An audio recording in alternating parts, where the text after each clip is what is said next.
Hello, everyone, and welcome to another edition of Mormon Stories podcast. I'm your host, John DeLynn. It's January 7th, 2025. Happy New Year. And today we're interviewing someone who I'd call the Natasha Helfer of Rexburg. That's amazing. You weren't expecting that, were you? I wasn't. I'll take it. And our never Mormon listeners are like, what is a Natasha Helfer? What does that mean? No, we're interviewing Erika Nordfelt. Hey, Erika. Hi. How's it going? So good. And Erika is a mental health professional in Rexburg, Idaho, which I call is the equivalent of Saudi Arabia for Mormonism, basically. No, is that rude? Is that insensitive? Well, it's just ironic because it's so cold there and Saudi Arabia is so hot. Okay. But yeah, we'll take it. There's dryness, barrenness. Quite the lead there, babe. Doctrinally, Yes. it's about being a mental health professional, a Mormon mental health professional in one of the most conservative, sometimes harsh, culturally places in Mormonism, because you can find some really harsh areas in Utah, like Utah County, Provo, Orem, Davis County, Bountiful area, even Cache Valley. You'll find pockets of heavily Orthodox Mormonism all throughout Utah. But it's hard to beat Rexburg, Idaho as the most hardcore, cultural, doctrinally rigid pocket of Mormonism, I think. I say that it's like everything that is maybe rigid or Orthodox in Mormonism is concentrated in Rexburg. It's like compressed. Yeah. And that's pretty accurate. So it's not only cool to talk to someone who's kind of there and swimming in it, but she worked at the BYU-Idaho Counseling Center as a therapist, so she could talk about whatever she's able and willing to talk about there in terms of that experience. But then also now she has a network of mental health professionals in Rexburg that she manages, just like Natasha Helfer, who's doing something similar here in Salt Lake County. And Julie Hanks does that and others as well. Yeah.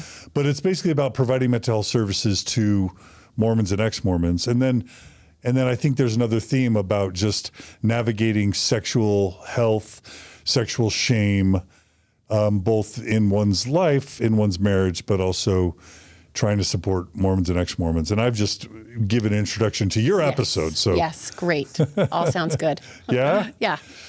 So welcome to Mormon Stories podcast. Thanks. Erika Nordfelt. I'm thrilled. So thrilled. It's really, I would say it's a bucket list thing, but that can't be a bucket list thing because not everyone, it's a privilege, I feel like, really, to be here. Yeah. It's exciting. Well, we're glad to have you. And of course, we're glad to have the mother or the grandmother of ex-Mormonism, Margie DeLynn. Yeah. You are dropping things this morning. Like Totally nothing kidding. else. I'm kidding. Margie, welcome. Yes, I'm so pleased to be here. All right. Yeah. Well, as we always try and start, we start with an intention. And Erika, I think you have an intention. Yes, I do. It's funny. Anytime I hear this question, it reminds me of testimony meetings or talks where people have a commentary about, I didn't want to get up, but the Spirit told me to bear. And so here I am making commentary about my intentions, is very classically Mormon. Because it just makes me laugh that most people are somehow talking about this before they state their intentions. And so am I. But I think a lot, you'll hear through my story that there's so much meaning in downsizing or deleting shame from humans' lives. It's so damaging, it's so destructive. And I see this platform as a way to be able, and that's something I do a lot personally and professionally, is try to help people feel worth and value. And so being able to be a part of the larger conversation on this platform is really meaningful if there's those that can begin to believe that they are valuable, that they aren't worthless for whatever reason, and that there are a lot of humans that understand them and that are like them, whether that's me or whether that's maybe stories of clients that I'm experiencing or expressing. Not that I'm disclosing anything, I'm not breaking HIPAA, but there's a lot of meaning to be able to, I would say, be a part of the larger mission to decrease shame. Yeah. So, and there's meaning in being able to tell my story in that too, which I'm not very good at talking about myself. So this is going to be tricky. I'm much better at asking people questions and getting them to talk about themselves. Yeah, I find meaning in sharing my story because that's how people connect. Yeah. Like shame is decreased as we are vulnerable and open. And a lot of the Brene Brown concepts, I think, play out in healing. So that's part of my intention, to decrease suffering somehow. And I may have forgotten to mention it. Do you have involvement in the Mormon Church's addiction recovery program Yes, as well? and that wasn't in my outline, but yes, I have personal stories to add to that. Yeah, and that's something that, I mean, if you go to Google Maps and you type in addiction recovery in Utah or Idaho, thousands of sort of Alcoholics Anonymous equivalent groups started by the Mormon Church to help cure the addiction of masturbation. They're everywhere. Yeah. And I think that's something that needs to be continually discussed. Yes. So, willing to do that. all right. Thoughts and opinions there for sure. All right. All right. Well, Erika Nordfelt, where does your Mormon story begin? Maybe should we start with your parents or? Sure. Okay. Both raised in the church, and I feel so bad. I was thinking of this. I'm like, where was the immigration? Was it my grandparents? And I'm sure if siblings or family members watch this, they're going to be like, Erika, you should know these things. I believe, so my grandparents, for the most part, were traditional believing members. My mom's father wasn't, but he was about to convert, I believe, right before he passed. He passed while she was young. But yet he was, I think, taking the discussions during that time. Regardless, my parents were raised in the gospel. What location? Utah. So my dad was Pleasant Grove, not too far, and my mom was Cedar City. I feel like she lived in Ephraim too. So your dad, Utah County area, your Yeah. mom, Southern Utah. Yes. Okay. Yes. Okay. So that was the majority of their experiences, and they met. They were very classically devout, not ultra. Like as far as my upbringing, we were devout. We were very attending. We went to all of the things. We weren't rigid in the fact of like had to wear. And it's funny because my experience of rigid Mormon practice probably has changed a bit since I've lived in Rexburg for so long.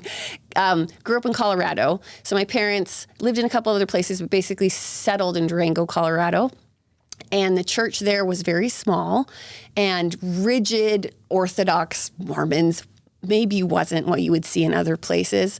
Again, very faithful people, but we wouldn't have to wear our church clothes all day, or maybe on Sunday. all day on Sunday. Yeah, yes, drinking caffeine maybe wasn't this abhorrent sin, or. I'm trying to think of other. My dad occasionally would watch rated R movies. I didn't a whole lot, but that was more of a personal choice because I was making my choices. But that wasn't seen as like such a deviant, sinful thing. But yet still very devout, and still are. They have served several missions. They attend unless you're sick or traveling. For some reason, that was in my rule book as far as like you have to attend church unless, and those were kind of the acceptable reasons to not go to church. You accepted every calling. Like this is what was somewhat patterned to me from my parents of this is how you live the gospel. It was discussed often in our house, had several sisters that served missions. So that was, I guess, the climate that they created for us. I have 4 sisters, very female, but we grew up on a farm. So we weren't, there was a lot of female energy, but it's funny, we weren't necessarily high maintenance women, I guess you could say. We did fair and 4-H and chores, and we definitely learned to work hard regardless of gender. That wasn't even an option because we were the only children. Basically a Little Women household. Yes, yeah, with maybe more dirt and less dresses. And maybe I would more say. animals. And more animals, yeah. What type of farm was it? Yes, it was kind of a hobby farm, but we all did we did 4-H projects every every summer. So there was livestock of varying degrees throughout the year. So wait, was your mom a trad wife before trad wife was cool? Is that what you're saying? Possibly. That's so funny. We had goats at one point, and she would milk it and sell the milk. She would make She was homemade ballerina bread. farm before she was ballerina farm. before it was cool. That's actually that's kind of affectionate to me because she was really good at the whole domestic role. I think there was a lot of meaning in that for her. And I don't know if I really followed that path. Not that I feel like I have to, but yeah, she thrived in that role and enjoyed not only taking care of us as children and teaching us, righteous principles, but being self-sustaining. And yeah, I guess she was ballerina farms. That's funny. So 5 sisters total. So 5 girls, 4 5 sisters. girls. Yeah. Okay. Yeah, that's what I meant. And Yeah. And you're where in the birth order? I'm 4. Number 4 out Yeah. of 5. Okay. Okay. The older 3 were somewhat close in age, and then a little bit at like 3 or 4 years, and then me, and then 3 or 4 years, and then one more. Okay. So anything formative about your personal Mormon upbringing that's worth mentioning? I feel like it was really positive, and there was a lot of Mormon themes to it, but nothing. I don't feel like I internalized a whole lot of shame, which was a wonderful gift. We felt pretty close. My mom actually, to add to her skills, she babysat a lot of the neighbor kids after school. So I got to ride the bus home with a bunch of other friends and play with them until their parents came and picked them up. So I had fun. I just remember a lot of playfulness in my years. And we would be outside and playing in the fields or dress up downstairs because we had so many dress ups. And so I would say the elementary age was very positive. I do see a positive and meaningful perception of God and my relationship to family members and a lot of those primary themes, children themes. I enjoyed going to church, but in our community, again, we were the minority. So I had a lot of friends that were non-members throughout all of my time in Durango, and that was great. Good relationships there. I didn't feel judged or ostracized. I did feel a little bit different because we were a peculiar people. Of course, I was taught to feel a little bit different, but I don't think there was at that stage really any negative connotations with any of that. So yeah, it was a pretty positive childhood, I guess. And then up into the teens, still a lot of positive experiences, but I think at that point I was really I was developing this identity that was more attached to my faith. So I wasn't just, Erika the teenager. I was Erika the Mormon example. And most of my friends were non-members, great people, still have wonderful relationships with them, and they were very respectful. I didn't feel pressured to do anything or be anything other than what I was.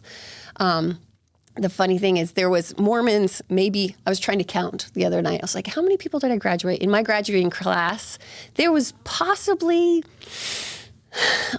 6 to 8 other Mormons that I graduated out of a class of 300. Yeah. Yeah. So very, very few. And I was friends with them because, of course, our ward was a ward family. We grew up together. We did all the activities together. And that was a huge part of my Mormon experience, but it overlapped a lot of other wonderful relationships that I had. But in those relationships, I remember I made a post after, it was years after high school, but I had felt like my friends knew me, but they didn't know all of me because of this piece of my spirituality that was so meaningful that I didn't share too much with my non-member friends. And it's interesting looking back because now I'm like, oh, I get why I felt like they didn't know all of me, but now being on the other side of religion, they absolutely knew me. I'm not different. Now that piece of me is different, I still have this spiritual element to me that also existed there. And so it's just interesting to see that there was this, I guess, area of my life where I felt like people didn't know me because they didn't know the religious piece of me, and yet I still am who I am, and they did very much know me. I really relate just because I'm connecting with this. I actually feel like the best of Mormonism in the United States is being raised outside of Utah or Idaho because Mormonism isn't everywhere. Yeah. But you're raised in a cool little town, and you're raised in a ward and in a family that's not too intense, because then Mormonism is the salt to the meal of life instead of being the meal itself. Yes. And if you can find that balance of being raised outside of Utah and Idaho in a cool town with a not too intense ward or family, I think that's almost perfect. Yes. Yeah. It is. It's the sweet piece, because I think it brought in a lot of meaning to my life that I maybe wasn't going to get from different pockets. Community, meaning, structure, right? Yeah. Yeah, absolutely. And it made me different. Yeah. And there's something actually unique of like, oh, she's the Mormon girl. What does that mean? That's crucial for identity formation. Yes. Is to have something that makes you unique. However, it had kind of like a painful underbelly. I wouldn't say like ugly, but because I was the Mormon kid and all of my friends were non-members, they didn't date me. And I didn't actually even really believe that until later. And I, discussed with some friends. They're like, yeah, of course, Erika, they didn't hook up. They didn't want to date you because, traditional things that they maybe wanted in those relationships, like making out and having sex, they knew wasn't something you wanted to do. So there was an element of respect, which I appreciate. But I'm also like, well, just because I put out, no one wanted to date me. Like, I have some issues around, I have issues around that being really shallow for these teenage boys. But because you didn't put out. Yes, because I didn't. But in their mind. Yes. Yeah. Yes. So it's like, oh, you didn't even have a chance to see whether you would or would not. Yes, right? exactly. Yeah. But teenage boys and teenage girls are all shallow, so I shouldn't be too surprised by that. The problem was I internalized at that point that I was undesirable. That I wasn't lovable in that way. I felt very loved by family members and friends, but I wasn't dateable because no one was asking me to date. And that Mormon piece of it didn't compute for me. It just became personal. Like, it just must be me.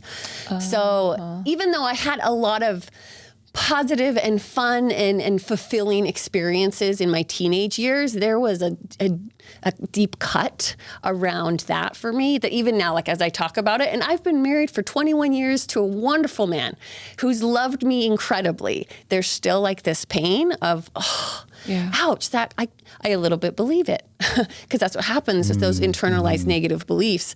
I wasn't able to recognize that they were treating me differently because I was the Mormon girl. So within your family system, like, would your parents have been supportive of you dating non-Mormon boys? Would they have been open to that and supportive? Because the other thing that when you're outside Utah is the pool can be quite small of who you can date, which can then, like, this message or belief you kind of created in lieu of that, being that you're undesirable, can happen so often, I think, because of that. Yeah. That is such a good question. And I would love to hear how my parents would answer that. Yeah. As I'm hearing you, I'm not coming up with an immediate, answer. It makes me ponder. I feel like, yes, because the pool was really so low, I don't think they could have had those expectations of, you should only date a Mormon boy, because if that was the case, they would know we wouldn't date hardly anybody. So they probably were more open-minded to that, but yet probably also had some specific requirements of the type of boy that they would want for us. And interestingly enough, so 3 sisters ahead and 1 sister below, none of us did a whole lot of dating.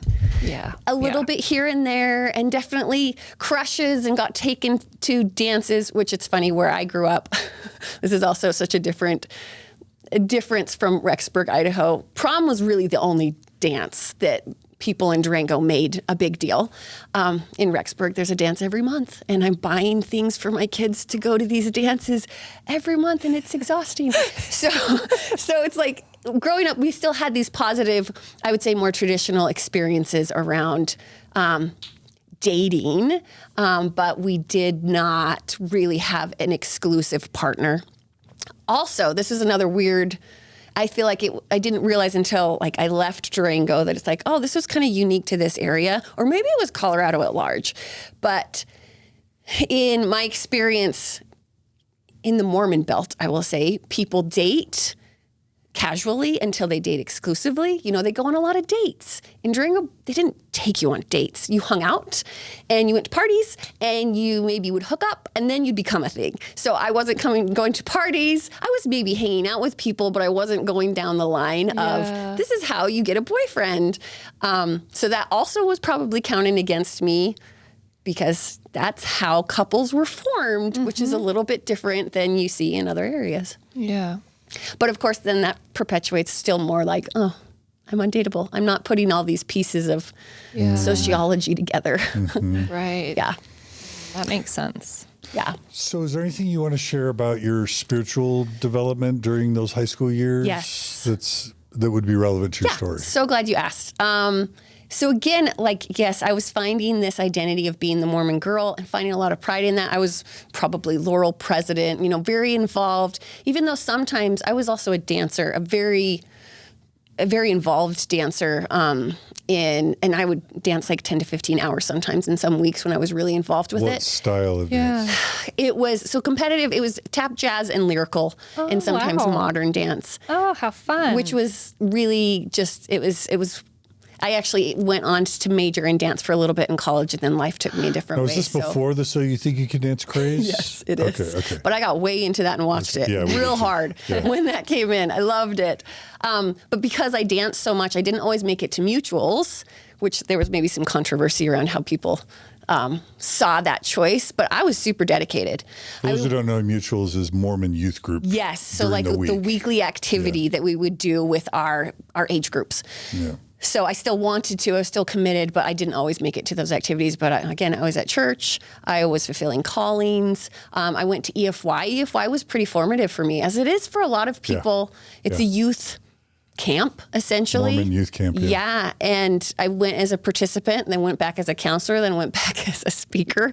I loved the EFY program, which is funny. Looking back, I have mixed emotions, positive ones and some maybe critical ones. But at the time, it was like, everyone's Mormon. They all get it. And they all feel like there was this really synergetic meaning around being with so many other Mormon kids.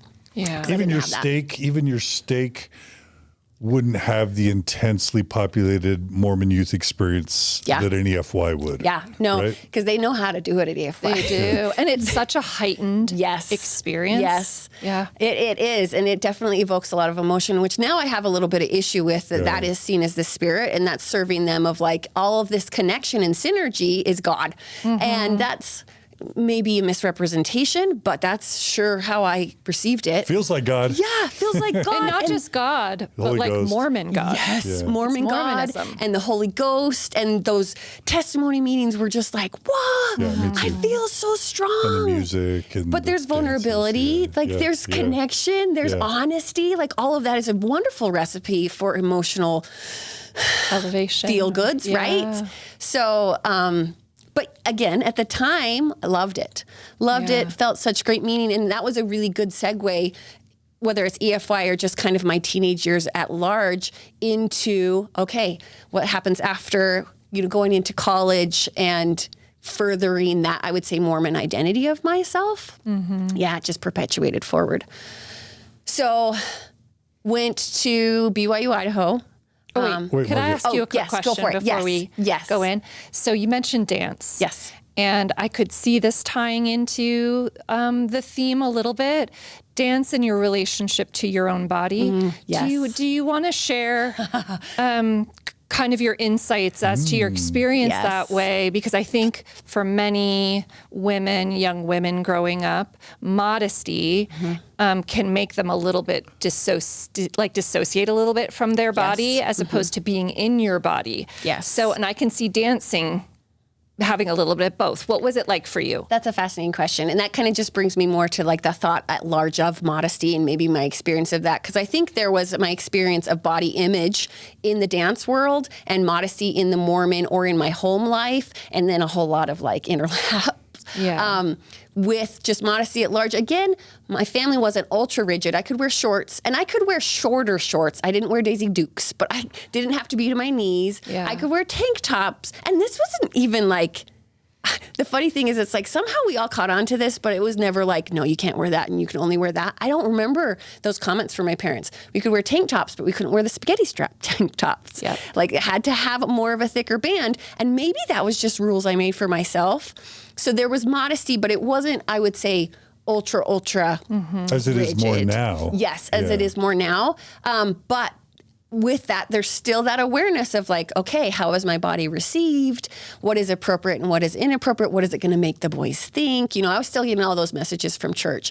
I think with the dance world, just in general, man, it's kind of a nightmare when it comes to body image for any dancer. Like it still is. Like I've worked with dancers that are clients, and it's an unfortunately really rough environment to build positive body image. So I definitely suffered from that, I would say. Okay. And I had, you know, we never are as appreciative of the bodies we have until 10 years later, or in my case, like 25 years later. I had I had a rockin' body, and I never felt like it was enough. Youth is wasted on the job. I know. Right? But there can be grief there, I think, for a lot of women when they're older looking back. Yes. Yeah. The overlay, though, would be I think there were situations where I didn't feel like it was okay to actually even like or cherish or feel sexy in my body or attractive.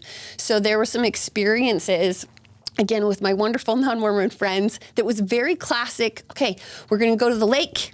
Erika, you should wear a bikini. You look like, they were complimented. Like, why are you not wearing a bikini? In their eyes, it's like, why not? This is very culturally normal. I'm always in these like Speedo one pieces that are highly unflattering. And so at one point I'm like, okay, giving into the peer pressure. And I found probably the most modest two-piece that could exist back then in the 90s. And it was like the boy shorts. And actually nowadays there's far more covering two-pieces, but they didn't exist then. Like the high waist wasn't a thing, and the lower tops, like kind of the crop tops, that wasn't part of the fashion. So I wore a bikini, but man, I felt like I better not let anyone in the Mormon circles know this. This isn't okay. Like I didn't feel empowered by it. I didn't allow myself to appreciate how I looked, and not in any like arrogant way, more in the sense of like, it's okay to enjoy my body, to Appreciate it, feel comfortable in it. And I think there's a small amount of that is somewhat robbed within certain conservative cultures. This is not isolated to Mormonism, but like to feel attractive. Yeah. I think it can be pretty empowering for women or men, that it's like, it's okay to actually like, I like how I look, not to flaunt, but to like feel empowered. I did not allow that actually for years, well into my marriage, that I did not allow that for myself. So dance was a piece of it, but it was a bit more complex than just my experience in dancing. Okay, and just to follow up, what was your experience of, if any, of actually what it felt like to be in your body dancing? Was that hard to parse apart? Because I can see there is very much a sense of showmanship of right, like you're showing up for an audience, for the people watching. But in something like lyrical, or when it's more to convey maybe an emotion, or did you have moments of actually being fully in your body that you can remember? Was that something that happened for you so that you had that experience, which I think is it can be tied to sexuality, kind of, as well as just, I would say, intuition, or like meaningful moving experiences as humans. Yeah. Absolutely, yes, I did.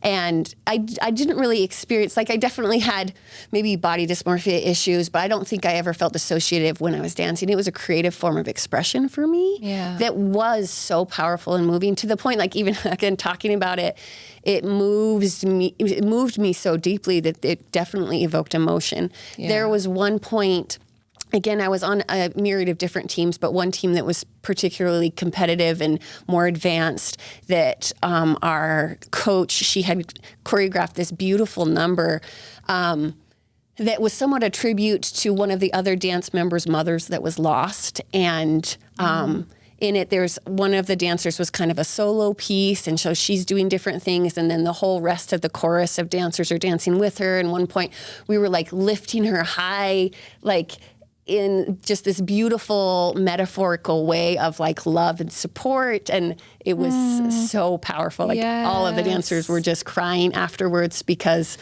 that type of movement and experience within our bodies without words was so powerful. So yes, and spiritual, I would say, like that was a beginning of recognizing spirituality doesn't have to be religious, because the power that I felt with the connection with my body, the connection with the other dancers, how is that not spiritual? Absolutely spiritual, as well as like looking at that back, honing into this inner knowing of self, of like, who am I in this moment? Being kind of in line with, I would say, integrity or others or moments, like very mindful. Yeah, there could present. Present and beautiful, mindful power, I think, in those moments. So yeah, I absolutely had that in dance. And that only carried through, I only majored in dance for a semester. And again, my life kind of took different paths, which were good and needed. There's some grief, and I haven't experienced that to that degree kind of since that phase of my life. Yeah. Oh, thank you for sharing that. Yeah. So you were jumping from high school to college, but maybe in terms of, let's just say, Mormon doctrine and theology, Mormon history, truth claims stuff, where would you say you were by the end of high school? I'm assuming you did seminary and all that. Yes, I did. Faithful seminary. And interestingly enough, again, even though Durango was very small, Mormon populated, we had release time, which was cool. That meant you could tell people what that means. So I was able to use seminary as an elective credit. In high school? In high school, instead of, because in places where they don't allow that, you have to wake up super early in the morning to go to seminary. So I didn't have to do that. So instead of taking art, yes, you would leave for an hour, go with the other Mormon kids, and get religious instruction. Yes. 5 days a week as part of your high school experience. Exactly. Yeah. But by the time I was a senior, I was like, I wanted to take art too. I was a little bummed of like, but both. There were so many other cool classes. I wanted to do both because I had a lot of those other interests that I didn't have enough credits. So yes. So it kind of blows my mind that in public schools that's allowed, even in Utah and Idaho, right? I know. Because you're missing out on important education that's not religious. You know what I mean? Yeah. And especially like Durango's a rather liberal, progressive area. It's similar to, I would say, Jackson-ish, like a lot of affluence, a lot of tourism, beautiful place, loved living there. But it is a bit surprising that it's like, that they would allow that there wasn't maybe more of a rigid separation between church and state in the schools. But I mean, that's what it was. I don't think it still is. I guess someone will have to tell us if they still live there. So truth claims and all of that, I only knew what I was told, which at that point was all of the curriculum. And did not know anything about Joseph Smith and in terms of his plural wives. Yes, of his true history. I knew, the first vision just as it was taught to us, and I ate it all up. I believed everything pretty willingly, not because I think I was gullible, just because like I wanted to be the best disciple. There was meaning. It wasn't even. Because I think there's some people that it's like, okay, I'm following in line and I'm kind of just doing what I'm told. Like there was a deep energy of following it because it had meaning for me instead of just like, I'm just, this is what is expected of me.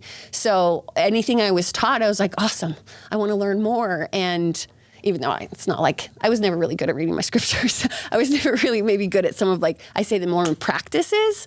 I prayed a whole lot. I was good at that. And yet, listening to talks or lessons or conference, I was there. I was there of like, please feed me. Feed me, help me feel closer to Jesus. I want all of that. And did you feel close to Heavenly Father and Jesus? Yeah, I definitely did. I felt loved. I felt in a special, sweet kinship to Jesus because I never had a brother. So it's like, he's my brother. He can be my brother. And he loves me so much. I had my own perception of what that relationship was that I'm sure is very similar to a lot of people, of very loving, very kind, very non-judgmental, someone that's rooting me on. I felt that pretty deeply. And separately, I felt a loving presence of God, but I experienced those. I know some people maybe enmesh that, even though I know that's not Mormon doctrine. Some people feel like it's hard to separate. I felt them very separately. Like I felt like I had two different relationships with God and Jesus. And again, a lot of meaning in that. And so because you weren't dating, I'm not hearing a lot of church-imposed shame in those high school years. No, I mean, there's definitely a lot of purity culture messages of, learning what masturbation, I guess we can pull in some sexual concepts of like, there was a lesson when I was somewhere in the high school years around masturbation from our bishop, and I didn't even know what that was. I was like, oh my gosh, okay, is that something I've done before? How do I feel? And he said it in a very general way that is still kind of like uncertain. What is he meaning? My parents didn't have a whole lot of direct conversations around any of that. And there's kind of funny stories about that leading up until marriage. But so I was left to kind of wonder, and I didn't get good information from anyone else other than my sexually active friends, but I'm maybe not probing them for all of these details because I'm like, oh, well, I'm accepting of them. That's their life choice, but that's not my life choice. So, okay. So not internalized shame, but I guess there was flavors of like sexual shame because of purity culture of like, okay, I'm female. Where's my role in this? Modesty concepts and, I'm trying to think what's appropriate and what's not. Maybe beginnings of my own experience of my own sexuality. Like, if I like something or if I'm aroused, how I'm starting to wonder about that. But nothing super overt. I didn't have really opportunities for, experiences with partners. And on my own, I wasn't really exploring anything either. So that kind of part of yourself, your sexual self, would you say that was a quite undeveloped part of yourself? Highly undeveloped, which, now years down the road and working with so many clients, I feel like is unfortunately a different form of kind of sexual neglect. Right. That Especially makes so much for sense women. to me. It's like immaturity, like stunted growth, maybe? Yeah, absolutely. I don't want to put words in your mouth. Yeah, just like going on kind of the neglect definition. I wasn't given opportunities to learn and grow and maybe be nourished, not given that nurturing energy around who am I? How do I feel sexually? And this is leading up, again, even years into my marriage, that I'm supposed to be kind and pure and non-erotic, completely non-erotic, because that's slutty or that's going too far. But in those high school years, I feel like those were baby thoughts that continue to evolve from there. Makes sense. Yeah. Okay. So I guess mission or college or both? Yeah. Or neither? Some. I guess I'll start with the mission thing. I didn't go on a mission. I met my husband pretty early on, and I had very complex emotions about that. Not that I was, starting, because I didn't meet him right. I went to BYU-Idaho, and it was a similar experience to EFY of like, I remember going to get registered with my mom, and we went to the registrar's office, and they're like, oh, whatever question we had, go see brother so-and-so in registration. I was like, we looked at each other, and we're like, they said brother so-and-so. Like, they call each other brother and sister here. Like, that was not only surprising, but like, oh, we found our people. And my mom didn't feel that way. I know she went to BYU. She'd had those experiences. But for me, I was like, wow, this is so cool. It's like Oz. It's like Dorothy going to Oz. Yes. Right? Yeah. Which unfortunately didn't last too long. I graduated early. So I graduated halfway through my senior year and went to BYU-Idaho right away. So I was only 17. And that wasn't because I was any highly academic person. I just got enough credits to graduate. And for some reason, I had this message, whether it was given to me by my mom, I think a little bit, or it's just something I made up on my own. Like I had to get through school, get things done, take as many credits as you can. So that started in high school, and I graduated and went to school right away. And I actually graduated college when I was 21, like right on the nose. 4 years later, I was able to finish up. But because I went halfway through the year, like I kind of didn't have those new student orientation. There was a little bit of that, but it was far less involved. I was in an apartment with wonderful people, but they were not social at all. And I was highly social, highly outgoing.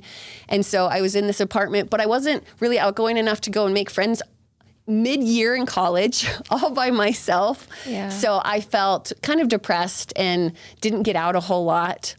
So that first semester of BYU-Idaho was rather depressing. Like I missed home, missed my friends from home, and the magical Oz didn't last long, at least for that semester. But I found my groove in semesters after, lived with different people, got involved with different things, changed my major. There was a lot of, positive things that were happening.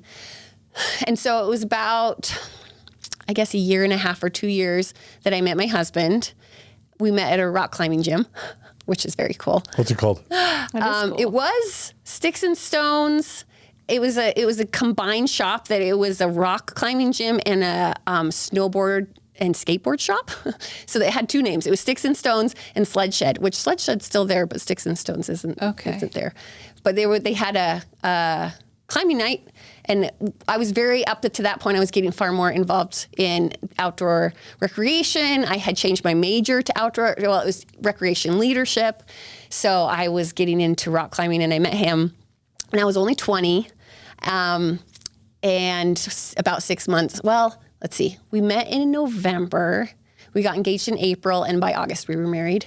And he had served a mission. He had served a mission, all of those things. If I hadn't had met him, I absolutely would have served a mission, to the point, like I was so dedicated to that. Both of my parents had served a mission, which was pretty unique for my mom. Yeah. Yeah. She served in Central America was her mission. Isn't that crazy? Yeah. That whole region was her mission. Yeah, that was a single mission. Yes. And my dad went to Japan. And so I think for me, I just thought I didn't have this concept of boys go on missions and girls maybe can. It was like, unless we get married, everyone goes on mission. So that was kind of part of my vision for myself. And I don't at all regret meeting my husband. We were best friends initially, like kind of from the start. It is and has been a really good relationship and very beautiful. I just wished at that point that it had waited. I wanted both, right? Yeah. I wanted to go on a mission and get married, because I was like, I would have been a damn good missionary. I knew that when they changed the age, I'm trying to think how, like I had probably been married 2 or 3 years and they changed it to 19. I bawled. I remember like watching conference and hearing that announcement. I just bawled and bawled. And it wasn't like how beautiful the church is growing. It was like, I could have gone.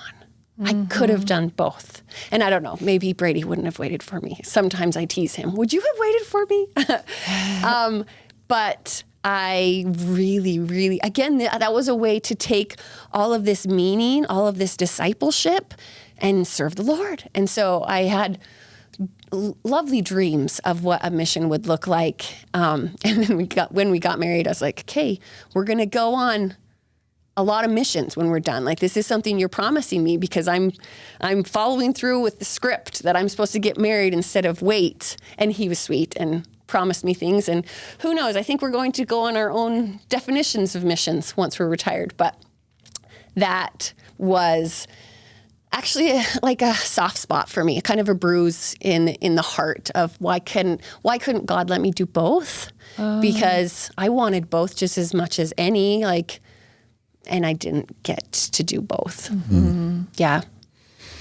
So you said you met in what month? November.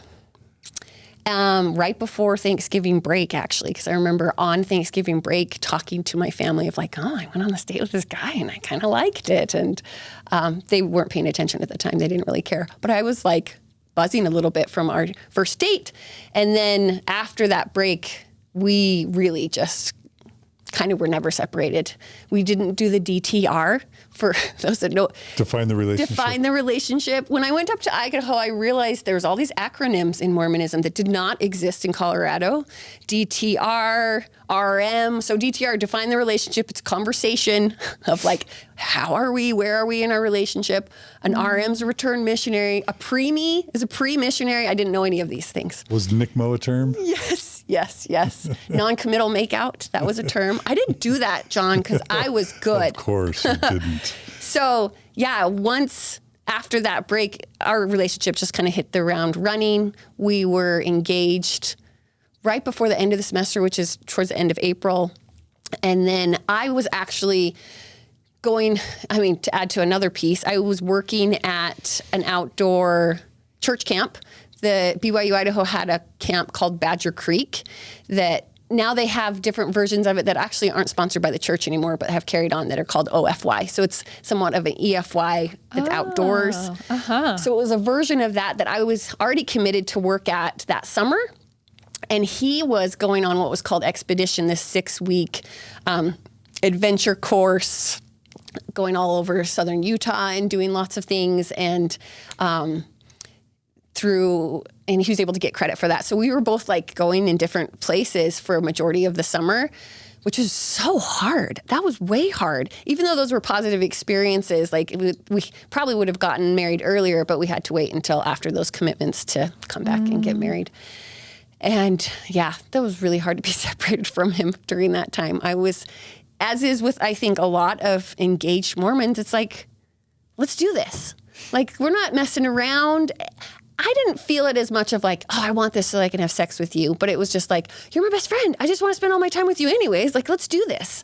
I wasn't really concerned about my wedding. I think I did it pretty simply because I was like, yes, awesome. Like, I just want to be your wife and I want to be together. And so that was kind of my energy towards that. But I had to wait that summer until we could finally get married. So not a lot of shame aspects introduced in your courtship. Well, we were aware. We would have conversations of like, okay, what is appropriate and what isn't. And we maybe, which is a surprise because I'll be honest, I maybe wasn't, as is a lot of people, I had dating experiences up until my husband where I probably did have to go talk to the bishop. And yet with my husband, we were committed to keep clean. I'm doing quotations for those that can't see me. Keep clean enough so that we wouldn't have to postpone our wedding. That's a big risk. That's really embarrassing. There's a lot of shame with that for sure. Because in Mormonism, if you go too far, your bishop may revoke your temple recommend. And then you have to tell everybody, we said this date, but now it's that date. And everyone's assuming, they fill in the blanks and that's as such to why. An unfortunate, sad experience for people that I just hate to see play out. Yeah. But we...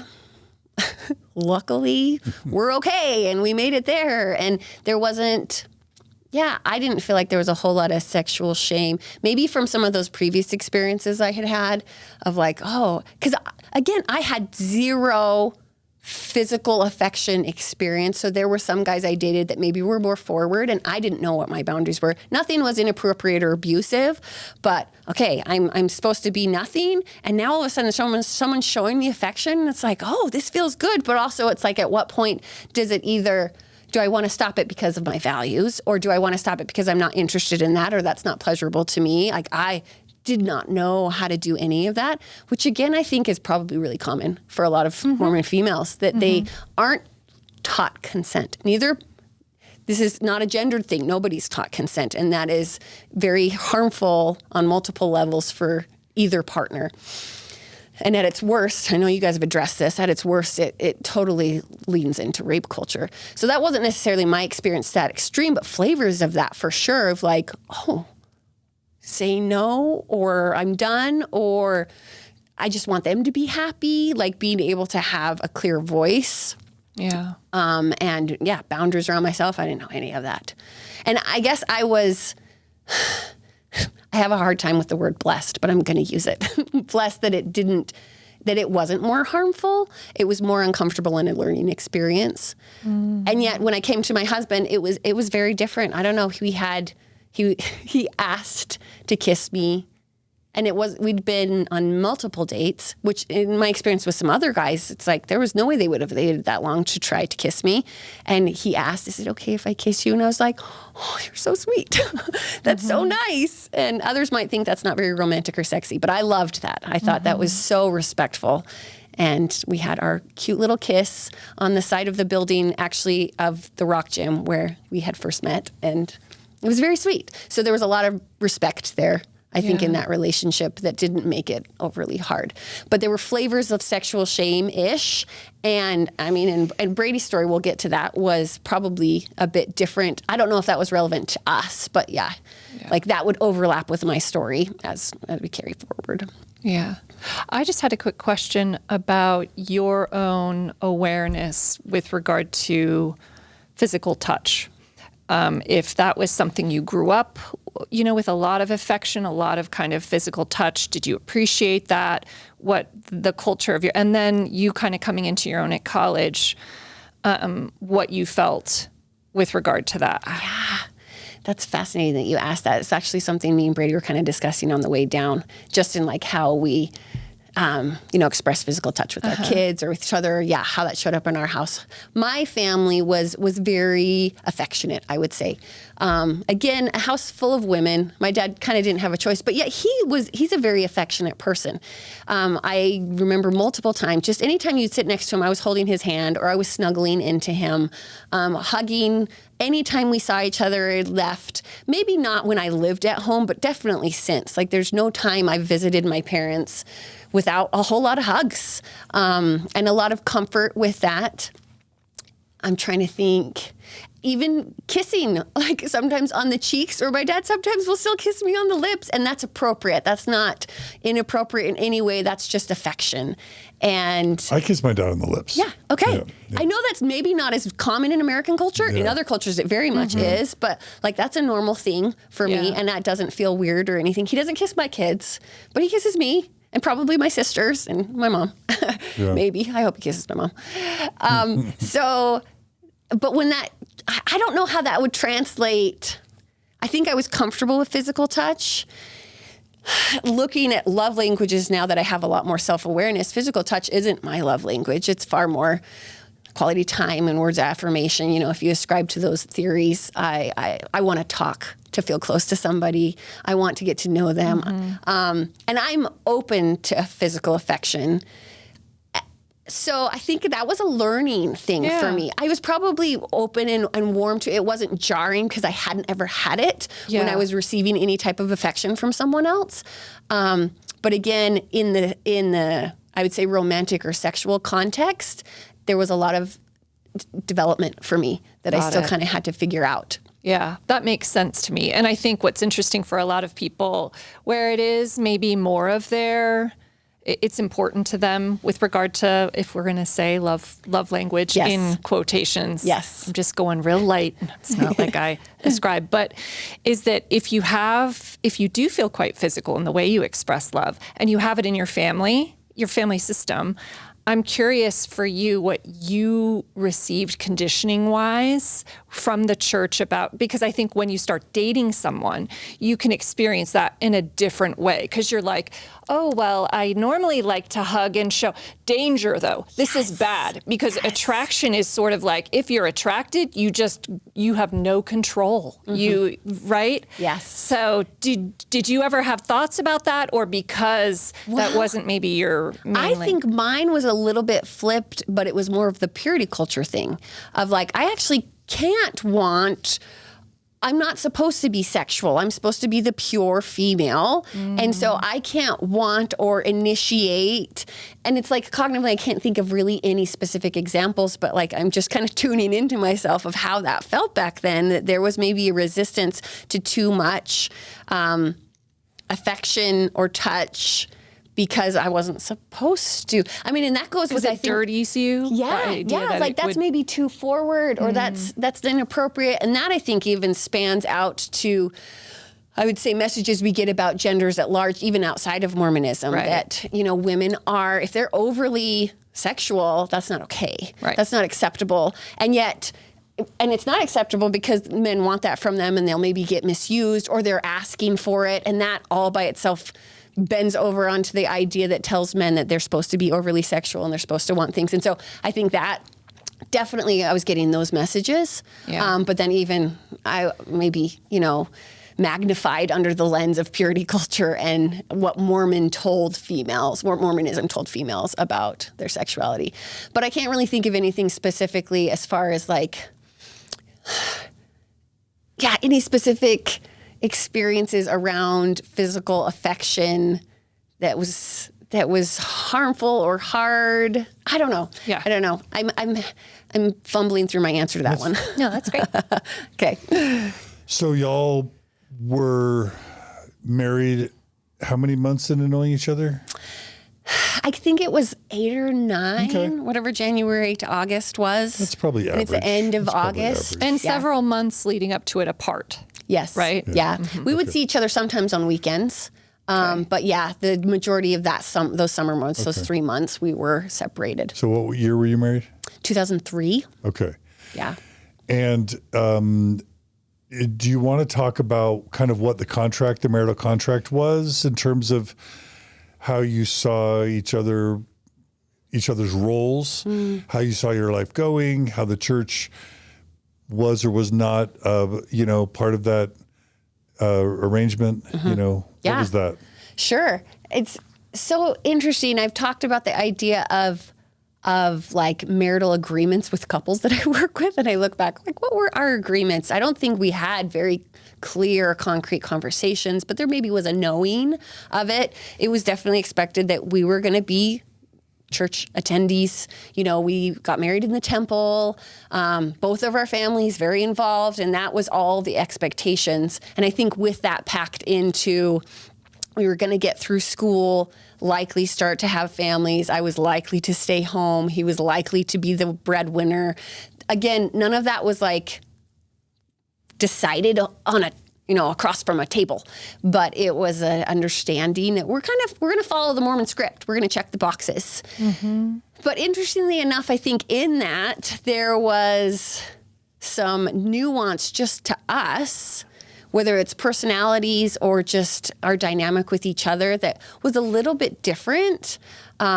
Gender roles, some of them we totally ascribed to, and I did maybe more of the cooking. Cleaning, no. Like, I expected him to pull his weight with that. There was, I think, some interesting interactions early on in our marriage where he maybe had some things done for him by his mom that seemed normal and expected me to do some of those things. And I was like, I'm not doing that. Like, one of them was homework. She would help him sometimes with busy work for homework, because she also worked on campus. So she's like, I can see your syllabus, and she could help him out, and I'll do the vocabulary words or something silly like that. She wasn't doing all the coursework, but sometimes little things. And I think there was one time. If he were here, I'd ask him if she got his eagle for him. I would ask him. He did get an Eagle Scout. He's nodding and saying yes. He totally was an Eagle Scout, and she was absolutely involved with that. So, and I called it. She's wonderful. She really is a wonderful person, but there was some like, oh wait, we got to reorganize this, because I'm not going to do. I don't know where it came from, but I have this resistance towards enabling or nagging or like bossing around. Mm-hmm. I don't do that much with my kids either, which sometimes they maybe need that more than I do, but I wasn't going to do that for him. So I think that was just part of our dynamic negotiation. When it came to sexuality, in those early years, like, we were going to be intimate, and that was the expectation. And that's what Mormons call sex. They call it intimacy. Yes, yes. Yeah, because sex is so charged. Sex is a bad word yes, in Mormonism. It is. It's too sexual, actually. Yeah. That's good. So we have to say intimacy, which is so funny. I still even say it in sessions with clients. Yeah, it's very Mormon of me, I guess, to avoid that word. But yeah, like, we were going to have sex, and we didn't have any discussions of what that looked like, other than there was some book that we read about understanding, because I didn't know hardly anything. I maybe knew the logistics. The penis would go in the vagina. I understood that. I didn't know anything about female pleasure. Neither did he. We didn't know anything as far as like what to enhance desire or how to continue to evolve in our intimacy. And so that was actually really rough for us for years. Mm-hmm. And there was an imbalance in sex drive. Mm-hmm. And so, And we shouldn't assume where the imbalance was. We don't have to. Well, we shouldn't assume, but you can, classically. Like, I was low desire and he was high desire. And honestly, I don't really even like those terms anymore, but I'm going to roll with that because it's descriptive. Because women can be just as high desire as men. Right. Like, that's a fallacy. Or more. Or more. Yes, they can orgasm multiple times, and that's much more difficult for men in short periods of time. Mm-hmm. So but highly, again, we're talking about me as a person who was sexually developed, neglected. That's not, you know what I'm saying? Yep. Like that I was suffering from that neglect in my own awareness of self and my own sexuality. And as well as like not even knowing how to step into that space. And when I felt like there was such an imbalance of like, he wants it so much and I'm just supposed to do what he wants. And I have to say this, again, my husband's incredible. There was never anything that was forceful. Like I never ever felt like he was demanding of me. But I mean, it was pretty obvious, like he wanted to have sex way more than me. And I wanted to please him because he's not only like my husband, but my best friend. Like I care so much about him. Yet there was issues with that. And sometimes I didn't want to, or it wasn't even pleasurable at all. And then, you know, years down, you're adding in children and that makes it even more complicated. So like sex outside of where we'll go with masturbation and sexual imagery and all of that, sex just between us was a difficult thing. It was a difficult thing to find a groove through and figure out. Yeah. Had to learn how to communicate. And I didn't realize how much of that was my lack of, I don't want to say it was completely my fault, but unknowing to myself, there was a huge part of it being my fault. I didn't know how to access my sexual desire and I didn't know how to meet him there. That was actually threatening to me because again, that's not okay. I can't want to be sexy or desirable, even though I felt safe within our partnership. There was one time he bought me this book. I can't remember the title. He probably remembers it behind me, but it was something about like finding your naughty girl, or like the title was something funny like that. But the intent was to find desire, to kind of enhance that. And I was actually kind of insulted of like, I can't believe you're giving me this book. And I hid it like under my underwear drawer in the very bottom. And I was like, I know he wants me to read this, but now I feel like that's not okay. Like I shouldn't want to be those things. And then, so sexual shame was definitely starting to show up there for me of like, it's not okay to be sexual. That's a very different type of sexual shame, but like it wasn't okay. And then I also felt like this shame that wasn't necessarily sexually specific, but like, I'm not good enough for him. So not only is it not okay to be sexual because I'm not sexual, I'm not good enough for my husband because that's what he wants. And it wasn't a body image thing. It wasn't, you know, those types of things that kind of show up with like, I'm not desirable. It was like, oh, I'm not good at sex. I don't want it like he wants it. He wants a naughty girl who wants it all the time. Yes. And I'm not trying to characterize what he wanted, but I mean, yes. Yeah.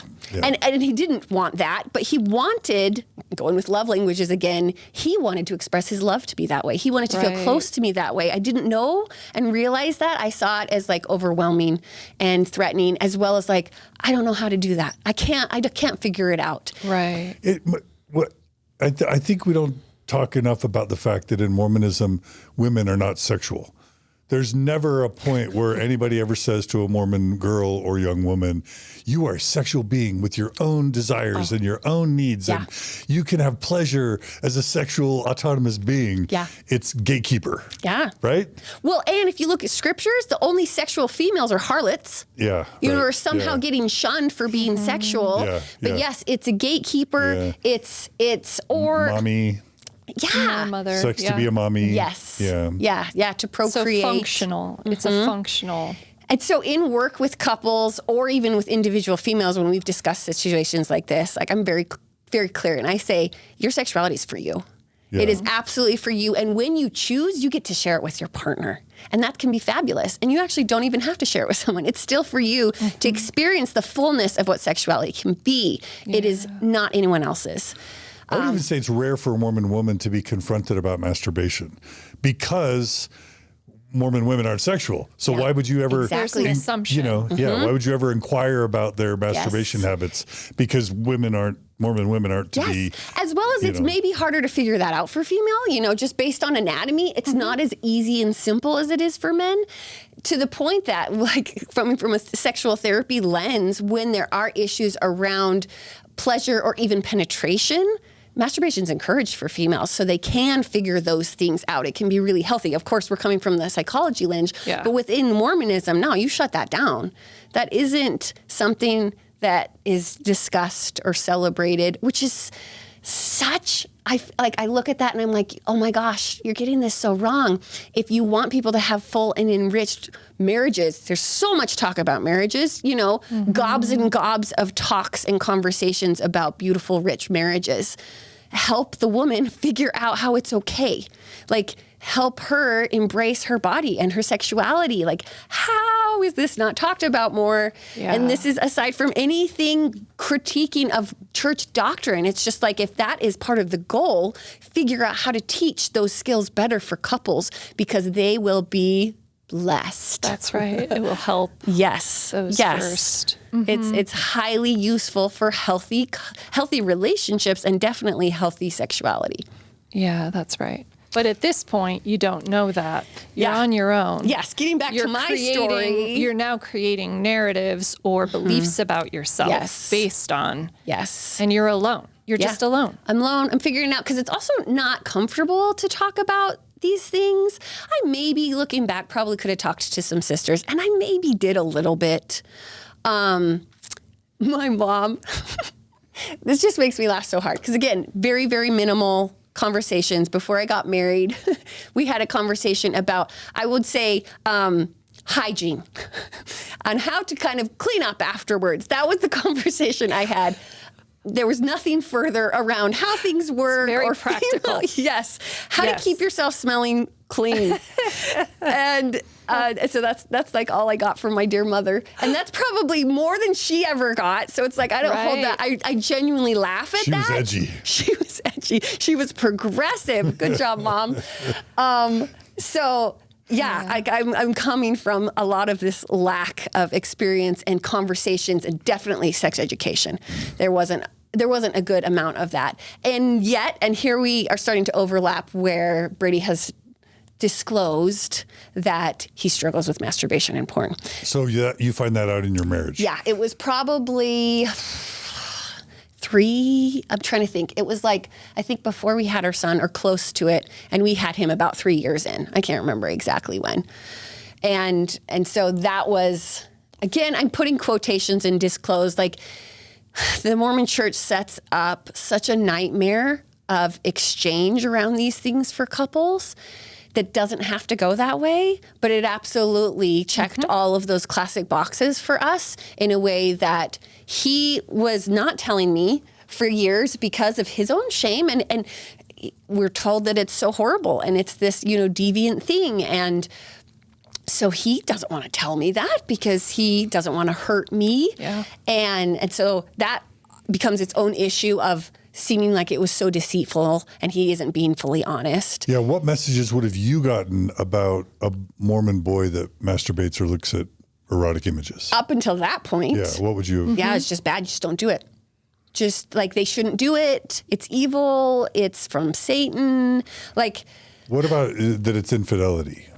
I didn't feel that. Okay. I don't think I internalized that message, even though I know that's really common. Yeah. I didn't feel like it was a betrayal against me. Okay. For some reason, I didn't feel like him looking at other women was him desiring them over me, which was unique. Like, I know that was pretty unique, but it did feel like a betrayal because of trust. Yeah. Well, okay. Can I ask you, did you receive any messaging, it can be overt or not, right, about the kind of person who looks at porn? And because I think that can be very insidious. What are the descriptors of a person who looks at porn and masturbates in marriage? Margie, that's a good question. Here you go. You're making me feel my feels. Because yes, it was a less than person that didn't exhibit self-control, or they maybe were more, and again, these were not overt messages, but subtly, that they were not as strong in character. They maybe were more deviant, or I don't know if I thought it was perverted, but I know that there's flavors of that goes around, that it is like so unacceptable, and you're less person. And like, me saying that now absolutely breaks my heart because he was not at all less of a person. And I to some small or large degree, believed that in him for years.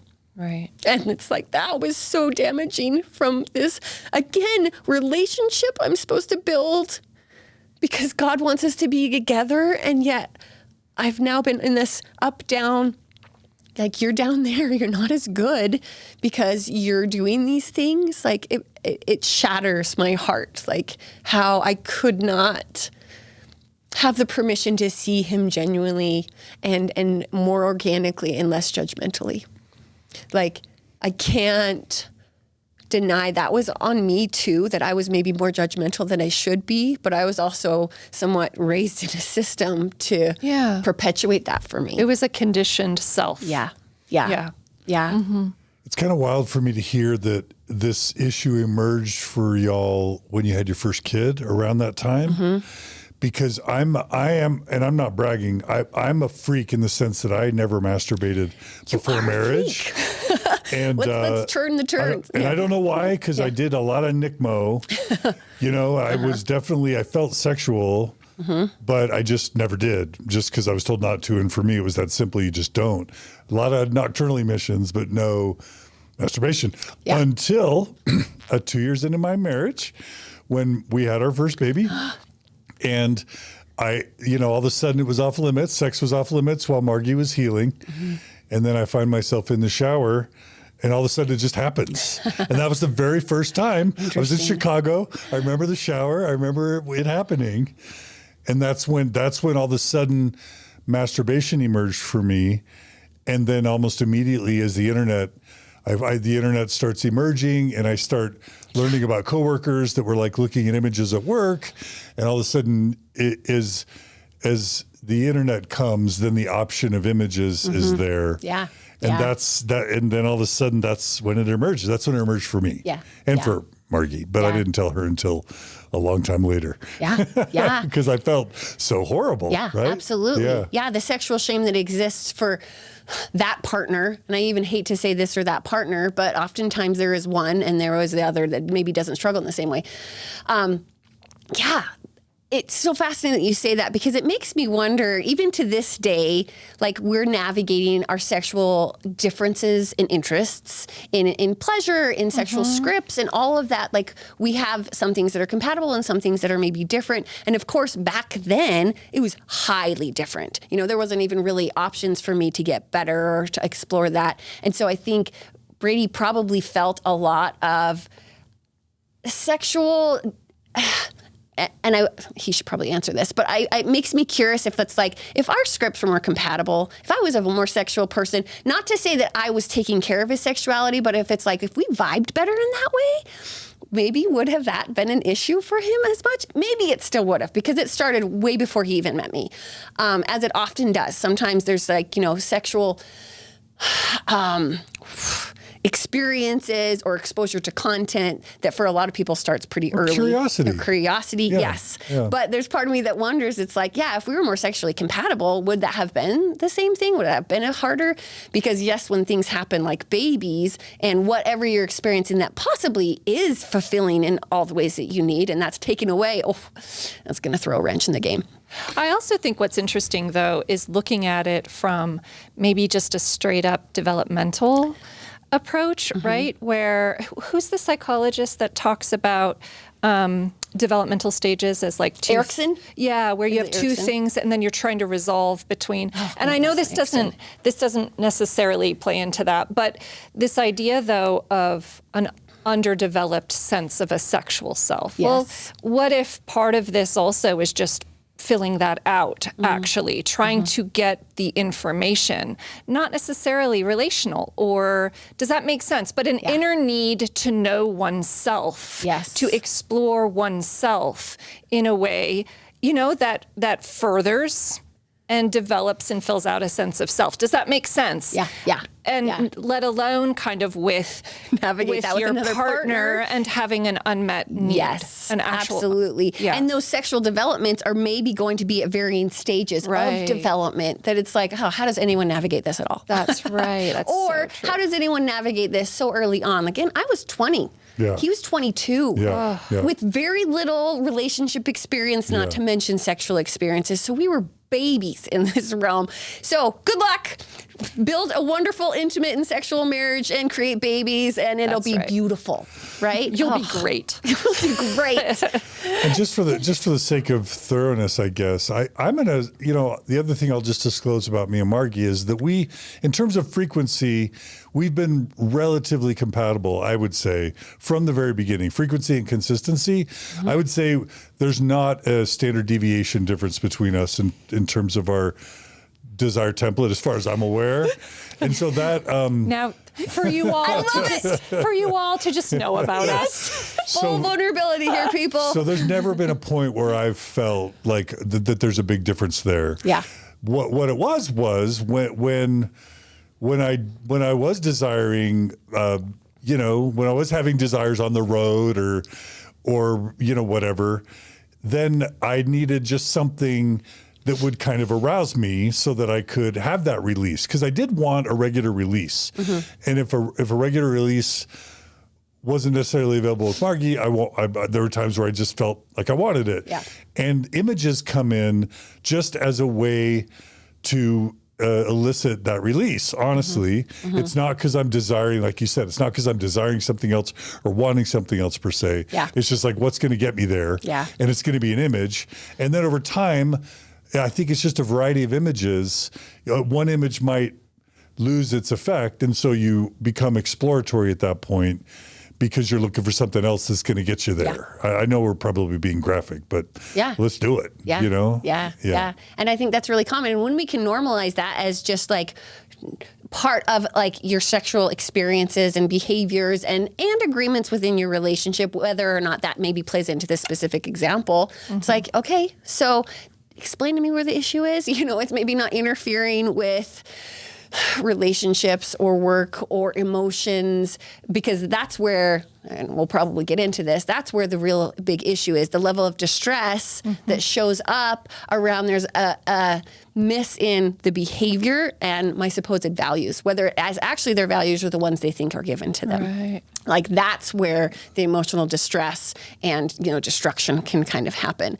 But, if you're looking at it in that way and you're just recognizing, we demonize so much the behavior of like, well, John, you can't do that unless you're with your wife. Like, yeah, you want urges, so just suck it up. Like, you want those releases, you can't do that. That's not okay. That's not acceptable. Versus like, well, I don't know. Like, sometimes I have tension in my back and I take it back and that helps me feel better. And there's a release there. That feels really nice. That's self-soothing. Masturbation can kind of be self-soothing. As well as there's even new research. I can't remember where I learned this. I'm pretty sure it was on one of Natasha's fantastic podcast or something from her, that there was a research study that was conducted to really assess how much does viewing, we will say, of sexual imagery or content interfere with relationships. And so they had partners that were viewing and they were assessing them with, whatever meter or questionnaire that they create. And one of the questions was like, how much does this make you want to be with your partner or not with your partner? And the majority of the answer is like, I not only am I aroused, but I'm aroused and I want to be with them, or I want to do these things with them. Like that it could be more encouraging of partnered sex than people think.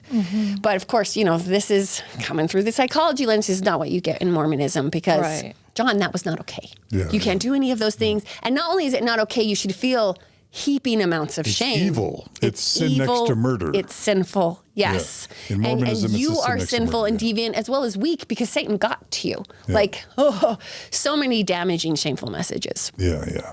Okay. So to go back to your story, so we're back and you have just found out, right? Brady has just told you. Yes. And you feel, how are you feeling in this moment? Was it a matter of catching him or him confessing? No, he came to me, which is a beautiful thing and also indicative of him. Like he's amazing. And I think he could tell, like, unbeknownst to me, I'm sure there was a lot of distress of him wrestling with this and not only not telling me, but we tell each other everything. We are each other's person. So he couldn't rely on me. He couldn't express things to me. Like he was alone in this darkness all by himself. That's right. You both were kind of alone. Yeah. In your, And that also, I think, is common that people have to suffer in silence because for the male, it's there's a lot of shame. You can't... Again, I'm going with classic gender roles. It's not always a male-female thing, but for the sake of description, it is this dark, lonely thing you can't share with other people because you should be ashamed of it. And also you shouldn't be doing it. And for the partner or the wife in our situation, not only can I not talk to somebody because there maybe is some shame that it's happening, I don't want anyone to think bad about my partner. So I'm not going to talk to them as a way to protect my partner too. Right. So we suffer in silence. That's right. And we maybe even don't even talk openly to each other because we don't want to harm each other even more. Like I tell my partner, you know, if I'm Brady, I'm telling Erika, and that makes her so sad, and that breaks my heart. And Brady tells me, and I'm actually brokenhearted, but I don't want to show him that I'm brokenhearted. Because I know that breaks his heart, and that's not what he's trying to do. Again, we were far more attuned, I think, to be able to know those things in each other. And I worked through a lot of those, I would say, initial feelings of betrayal, and I didn't always feel like he was betraying me. Initially, yes, probably. And it was more because of the honesty than it was because of the behavior. So first time he told me, I was crushed. But for whatever reason, I felt like, okay, we can handle this. Like it was sad. And I honestly don't specifically remember the conversation itself other than like, that was hard to hear. You know, it kind of shifts your whole perspective of your relationship and of where we're going to go forward.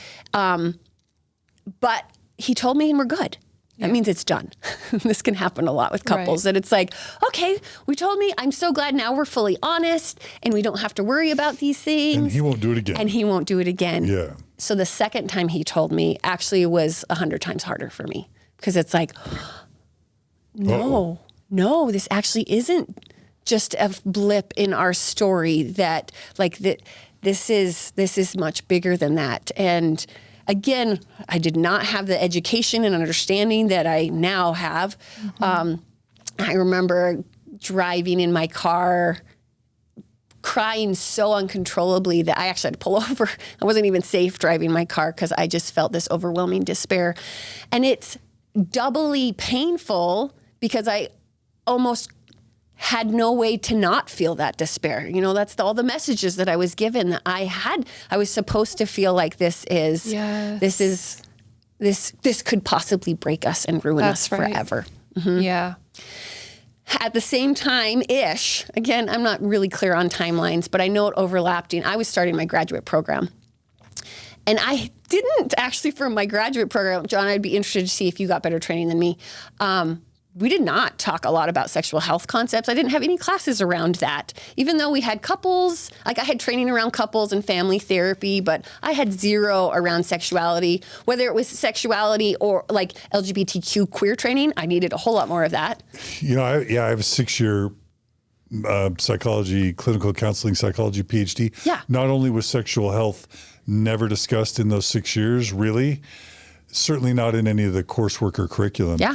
But even marital relationships was not covered. There was never, and that's clinical counseling psychology. So I think marriage and family therapy. Well, mine wasn't marriage and family therapy. Yeah. Even though I had some kind of family therapy-ish classes, mine was actually, it was a BA in counseling. Yeah. And I even did my internship actually in school counseling. Yeah. So I had a little bit less, I had less clinical experience. Ironically, that's all I've ever done since I graduated was basically in clinical work. Yeah. But in a 6-year PhD, I never had a relationship class, not one. Yeah. Isn't that weird? Yeah, so weird. Let alone sexuality. And mine was like, I don't know, 15 years ago. Yeah. Hopefully programs are better. Yeah. But I was lacking in that. But what I did learn was good things about communication, relationship dynamics. Like I was learning these other skills that were helping me as well as I think us navigate as we continue to deal with this, because I was able to accept, okay, this isn't just going away, and recognizing how if I'm spiraling every time, no wonder he doesn't want to tell me anymore. Like I need to show up for him because I'm learning what it looks like to really show up for people and what real, true, empathetic listening. Support is. Yeah. As a therapist, of course, I'm learning this, but I can see how it's relevant to my relationship.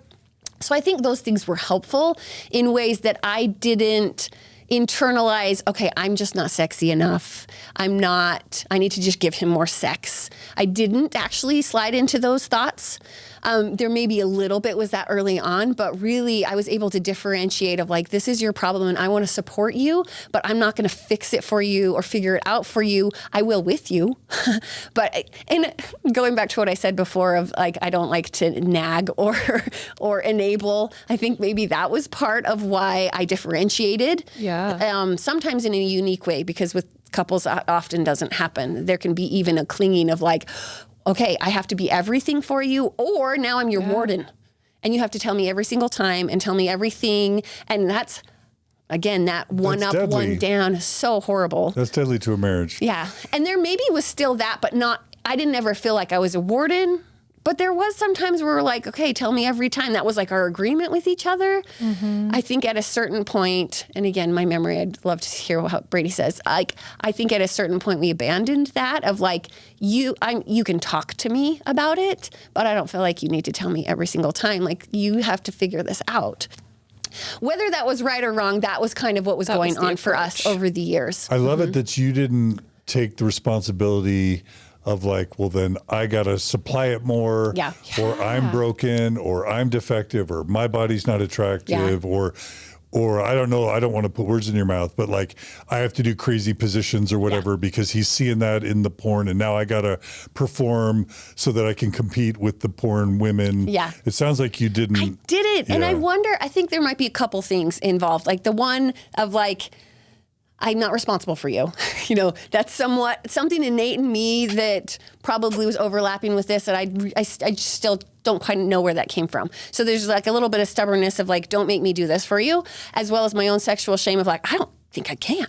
There's no way I can be that. I'm already struggling enough with the sexual relationship we have. Like, for me to be more sexually available for you, that will crush me because I'm already struggling. I think that wasn't maybe conscious, but subconsciously there was probably a resistance of like, there's no way I can do that. Right. As well as maybe a knowing that I shouldn't.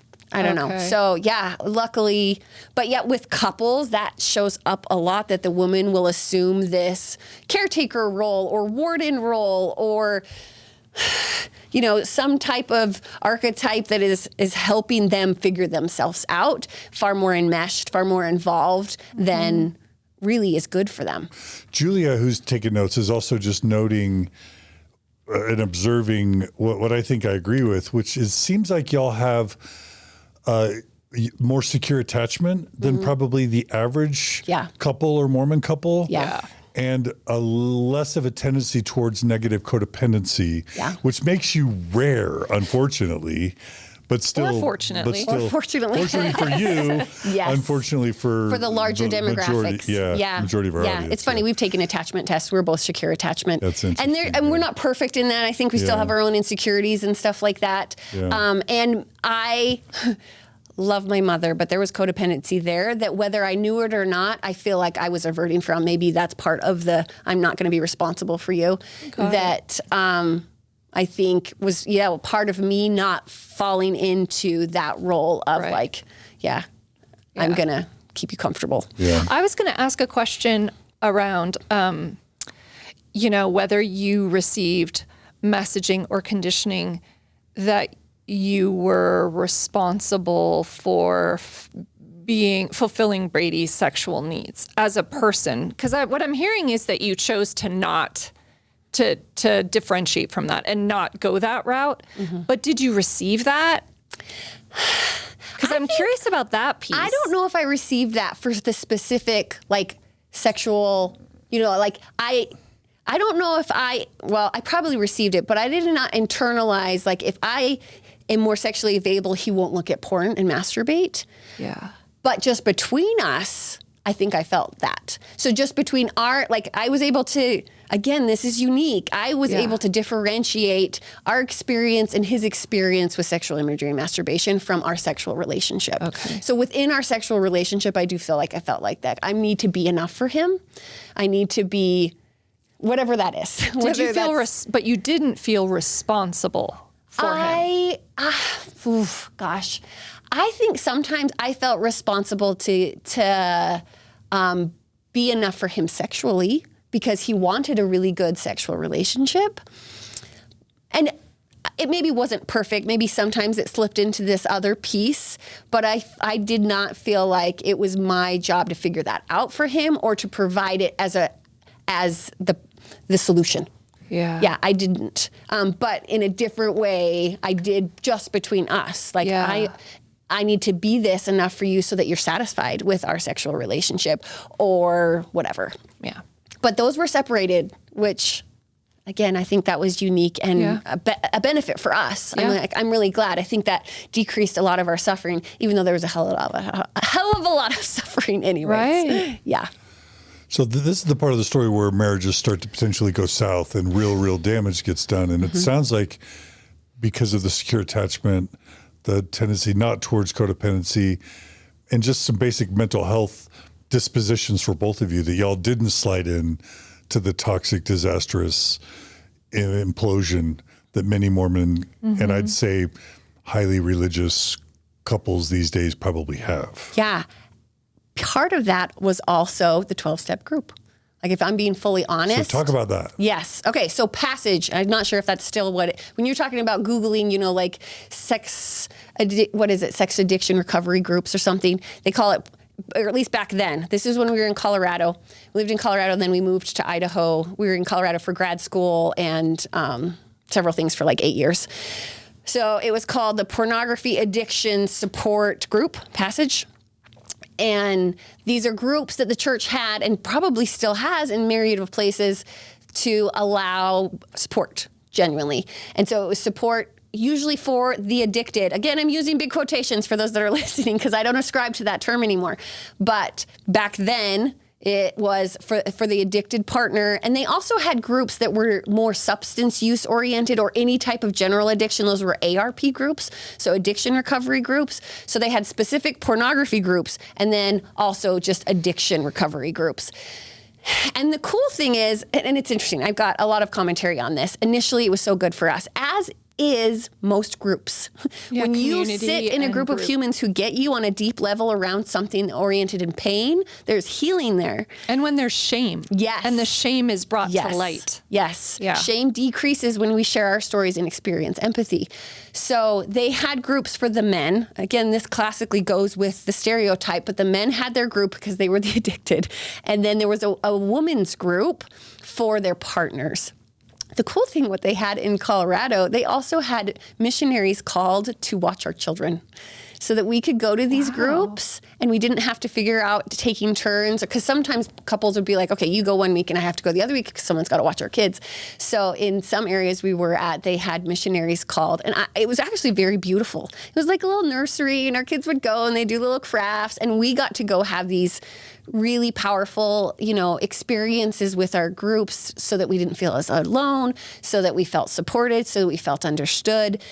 And that was meaningful for us. Was it a solution? No. Did it perpetuate other harmful things? Yes, we didn't know any of that then. But as just, a simple support group that we see repeated in all sorts of therapy settings, it was very healing for us. We felt like, okay, we can get through this. There was hope. Fascinating. For my dissertation, I studied conversion therapy with LGBTQ Mormons. And even though the vast majority of LGBTQ Mormons who went through conversion therapy reported it as being harmful, they also reported it as being helpful. Because if you're just in a support group or talking to a therapist or having a place to express yourself, even if they've got a harmful modality that they're, imposing upon you, you got someone to talk to.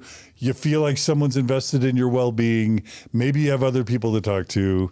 So it sounds like you're saying this program, you said Odyssey? What'd you say it's Passage. called? Passage. Passage. Or I call it the Mormon addiction, the Mormon AA. Yes, it's basically a 12-step group, just like AA. Yeah. Yeah. You're saying it was actually beautiful and helpul in many ways. At that point in our life, it really was. Yeah. And we became, pretty good friends with several people in the group. We had a pretty supportive bishop too, that I think was just a nice, safe place for us to be able to discuss things. Again, none of that actually created an actual sobriety solution. That's right. But I think that's important, though. But yes, it allowed us hope. It allowed to normalize what was going on instead of we were, these outliers that nobody could really save. Do you want to speak to just what the structure was? What was the mechanism for Yes. change? What were the goals and the mechanism So for change? it genuinely was a 12-step group. So 12-step, just to give people a little bit of history of the 12-step program in general, was started by, is it Bob Smith? It was started for alcoholics, Alcoholic Anonymous. But it's a structure that still exists. And actually, I have a sister that it's like her new religion. It saved her life. It was very, very beneficial. But there's certain steps that you have to kind of go through where you are exploring, your addiction, where you're at certain points maybe apologizing for wrongs that you've made to other people. I can't remember all the 12 steps. There's 12 of them. I knew at one point. So the church took the 12-step, I would say, curriculum that also, even outside of religion, still has an element of relying on a higher power, of kind of giving over your power to God or to whatever it is you see as a higher power. So of course, it's very compatible with religion. So the church takes that and then they're editing all sorts of things and entering, they're somewhat like injecting doctrine into all of these aspects of the 12-step. So every week was one of the 12 steps. We had a handbook, and I believe... Oh, this is taking me back. I want to say initially it was just the passage book, and the women's group, I think, still read what the men read, but they were in the midst of creating a whole new 12-step just for the women, I think. I want to say it was like pretty baby when we kind of stopped going, that there was like initial versions of that female 12-step issue. And was there ever, in your experience, the woman that was the one that was sick? Not in my groups. Not in my groups. But when that happened, they usually went to the general addictions recovery group. Okay. Because it would feel really weird to go into a whole room full of men. So in the general, people that were maybe alcoholics or had other type of substance abuse, like that one was a bit more diverse. So I think some women, if they did have that. However, my bigger guess is they just didn't go because there wasn't a space for them, and their sexual shame probably, can't say it's worse, but it was a different flavor because here I'm struggling with something only men struggle with, and I'm not supposed to be sexual anyways, and I can't, figure a way through it. So like a female experience of that is, a different flavor of shame, I would say for sure. So generally the men were the addicts struggling with sobriety and trying to stay on the wagon, and the women, the wives, were the helpmeets. Yes, helpmeets. Oh man, I remember specific meetings where we discussed the word helpmeet and all the beautiful meaning in that. And again, at the time, it rung true. It was helpful to us. But we would go through these 12 steps, and they had quotes and scriptures and maybe things to do, and then it was like go around the circle, and you could either express whatever thoughts you had about that, or you could pass. We see that on TV all the time, that with AA, it's like, hi, my name is, I'm an alcoholic, and what would they say with hi? They didn't have an intro like that. Okay. Not that I remember. Okay. And we were familiar enough with each other that it's like you didn't have to really introduce yourself. Did you count days or weeks or months, or did they count? No. Okay. No. Okay. As far as like I've been sober for 5 years. Yeah, like the token of X number of years. What's that? Sober wasn't a thing. Because it didn't have a solution. It's back to the solution. Yes, and it's back to the zero tolerance thing. And again, that's another element to this that we can draw in, that if people are being really honest, that approach didn't actually work. There was this fallacy of, you have this beautiful 12-step program, and if you rely on Christ enough, he will take this from you. He didn't, because it wasn't that simple. It was far more complex than that, and it also wasn't an addiction in that way. And so, because sex is like water, air. It's like nature. It's like nature. Yes. You don't cure yourself of the need for water or sleep. Or food, and sex is right there, yes, right? You can't take sexuality away from the human. Now, some could argue you can take the behavior away, but even still, clinically, it's like aiming at zero did not turn into zero. If anything, it perpetuated that behavior to repeat over and over again. Just as much as if I'm going to go off carbs for the rest of my life, because that's what I'm told, I'm probably going to binge bread in the cupboard, you know, and I may be, and I'm going to also have a scarcity effect that it's like, now that I ate that and nobody knows, I'm going to really eat as much as I can. And afterwards I'm going to feel worthless because that was a sin, because carbs are of the devil. That's right. And so, and then I feel miserable. It plays like diet culture and why diets fail. And the funny thing is, we do always need food, you know, and so it's like, it's a good parallel to recognize that the way that it's approached that way, and you're always aiming at zero, meaning zero behavior. Like, that's the goal, to never, ever do it. It perpetuates it even being more difficult. I've found, not that it turns into zero, but a decrease in behavior is far more likely when you accept that it's happening. If anything, try to do it. You know, instead of you can never have carbs for the rest of your life, I want you to eat carbs, a whole loaf of bread every single day. You're actually probably not going to. You're going to get sick of bread, or you're at least going to want to figure out a different frequency that feels better for you. If we're taking away the shame, if we're taking away the lack of permission and aiming at zero, you can have far more ability to find intention on how you want this to show up in your life. But that's impossible when it is demonized. There's no value in it. There's no place for it in a value system that religion tells you what that looks like. Okay. So right now you're having, like, in your timeline, in your story. Yes, going back. So you're having this experience, it sounds like, of going regularly to these meetings. And how long do you do that? And did you have the experience of noticing that it wasn't working? Like, what actually happened to make you move away from that? So it's interesting. Colorado was a wonderful place. It was a good place for us religiously. Again, this is kind of going back to my experience of growing up in Durango, very close to our wards. Really what made us stop going wasn't as much anything that we still wanted it. We moved to Rexburg. The program in Colorado was so much different than it was in Rexburg. They still had it, but it wasn't as well attended, which was so bizarre to me. I was like, I know there's more Mormons here. Like, why are these groups not overflowing? Why are they not everywhere? Because they weren't. It was far more sparse. And at a certain point, I actually was like, okay, we need to get someone to babysit our kids. Like, I'd had this great experience of support. I'd even reached out, I think, to an area authority or a state, someone that was over kind of the organization, whoever's calling it was. And I was like, we need this. Like, this will help increase attendance. This will help decrease suffering. This is something that could bless the saints. This is something that bring people closer to Christ. Like, I was like, if you can help us take care of our kids, we can benefit from this program that the church is offering us. I was shot down over and over again. That's so strange. They had zero interest in doing that for us. And that, I don't know if that is the concentrated Rexburg culture or just Rexburg culture, because outside of religion, it also has small town vibes that are kind of different and peculiar. And, whoever I was talking maybe just didn't want to listen to me and my ideas as this, outsider. I have no idea. I mean, I would just wonder whether the sexual shame in Rexburg was so intense that people felt too shamed to even show up. Yeah. Because I would not believe that porn and masturbation frequency would be lower in Rexburg than in Durango. Especially because there's a university there. There's a whole lot of people that aren't having sex. Not that sex decreases it, but for some people it maybe adds different elements on how they navigate it. Yeah. I did hear that the program, or like those groups, were more prevalent on campus. And my husband did go to some of those.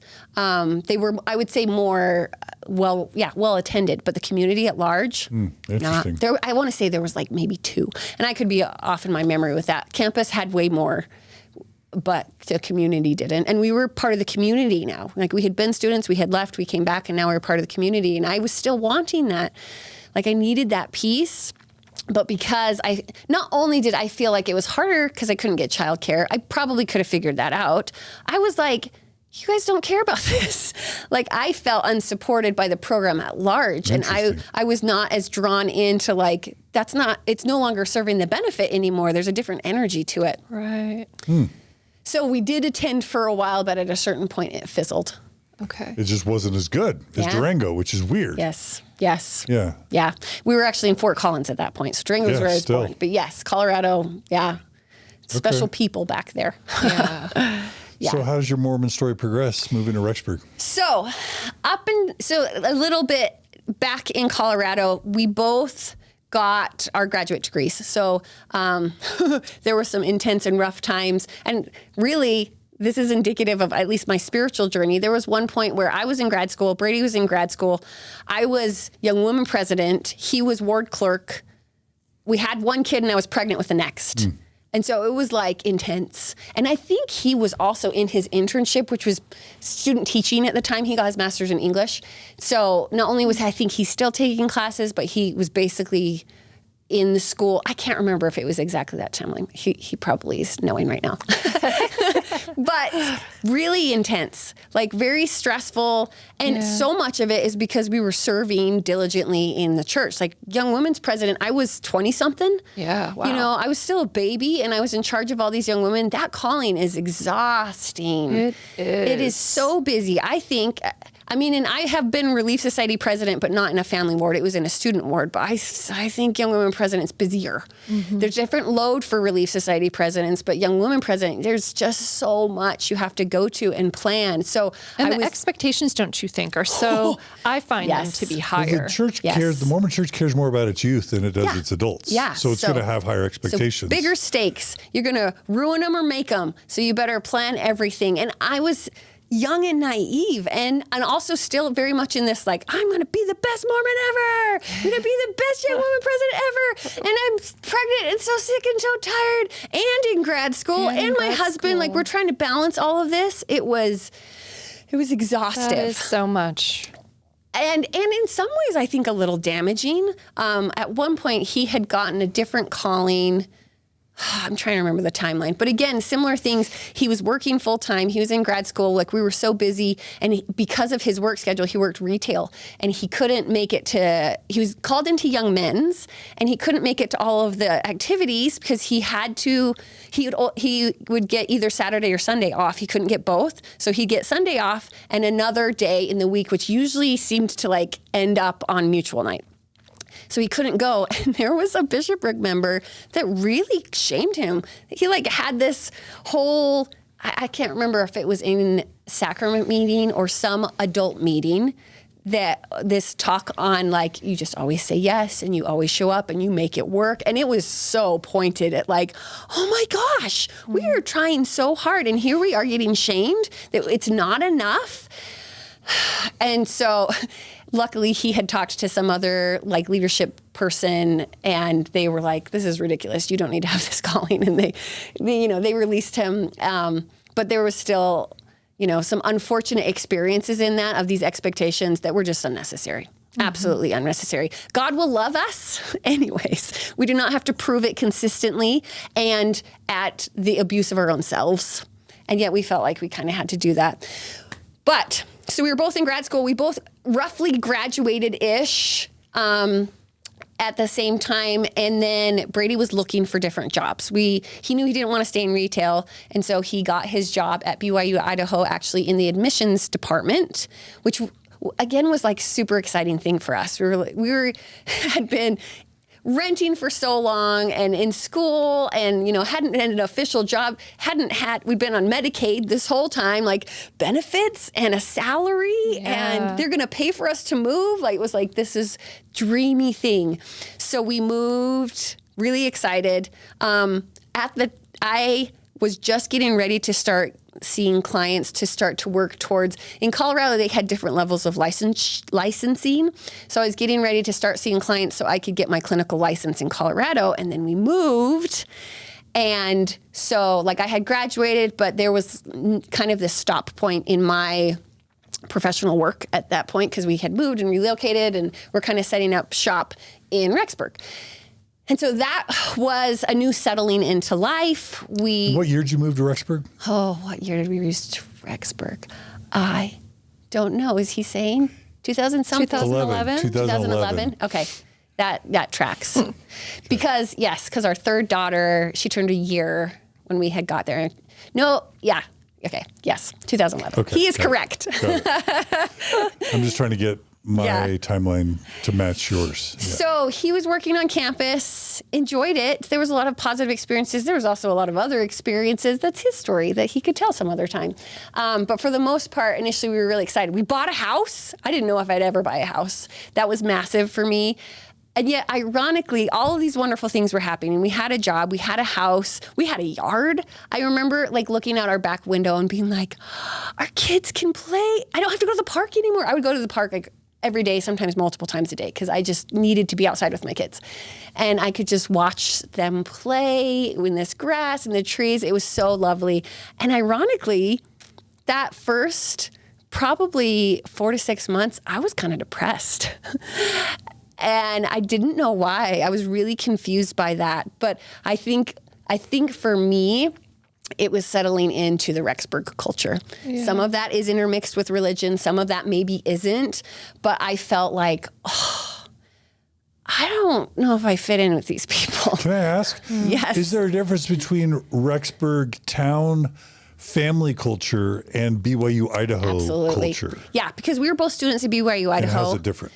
And we were even married students at BYU-Idaho, and there was a lot of fun energy to being in like a married student ward. Everyone's kind of the same. We're all going through the same things. Like I enjoyed that a lot. There's a lot, I would say, more camaraderie on campus.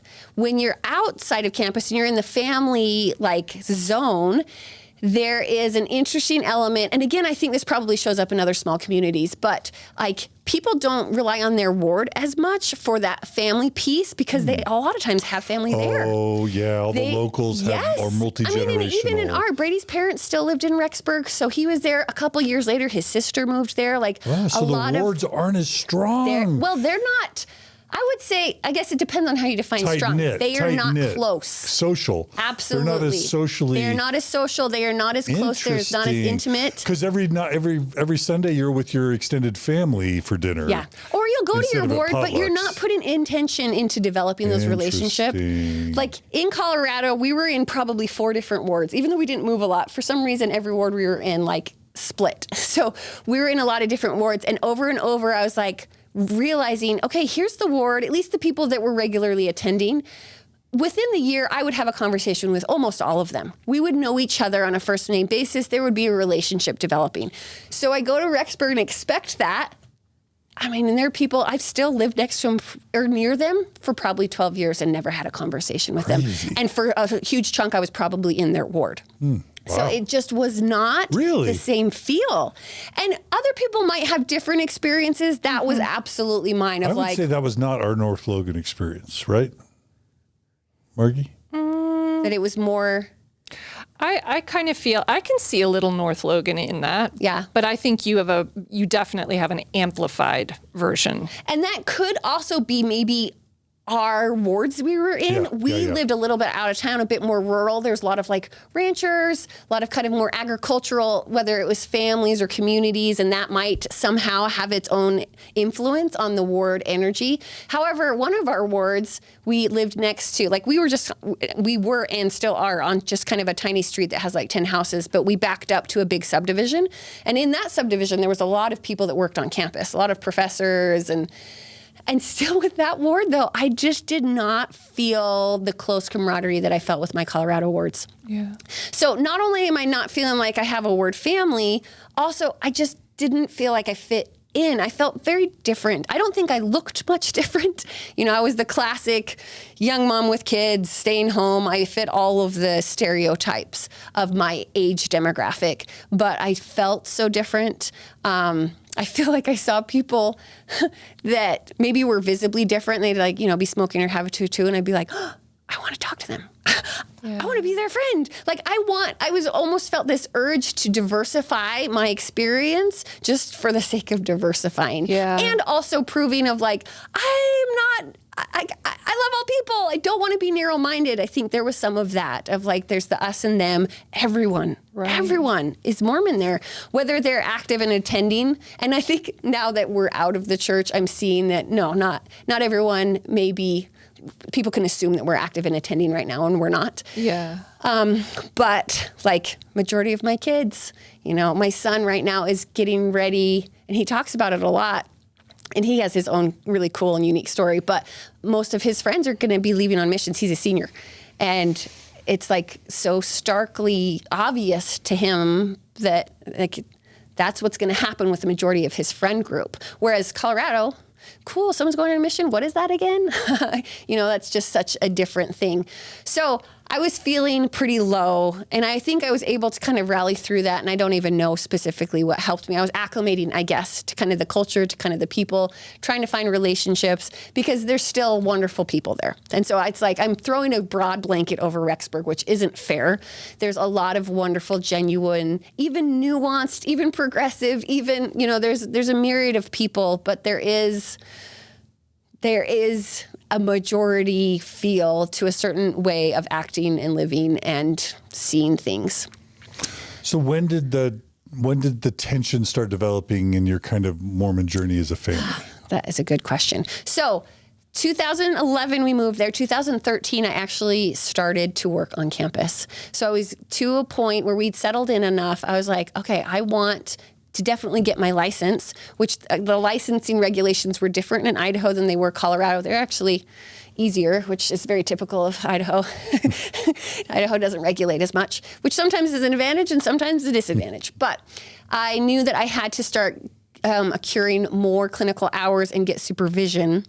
And my mother-in-law at the time, who's also been very supportive of me working, which is wonderful. I think me working or even getting a graduate degree like in these younger years of my life isn't the norm. And there can be, thoughts and opinions. I never got those judgmental messages from actually any of the women in my life, including Brady's mom. She was pretty encouraging. If anything, for a while, she helped babysit my kids so that I could work when I was working. So she had worked on campus for a long time, had a lot of connections. Everyone knows Dixie. She's great.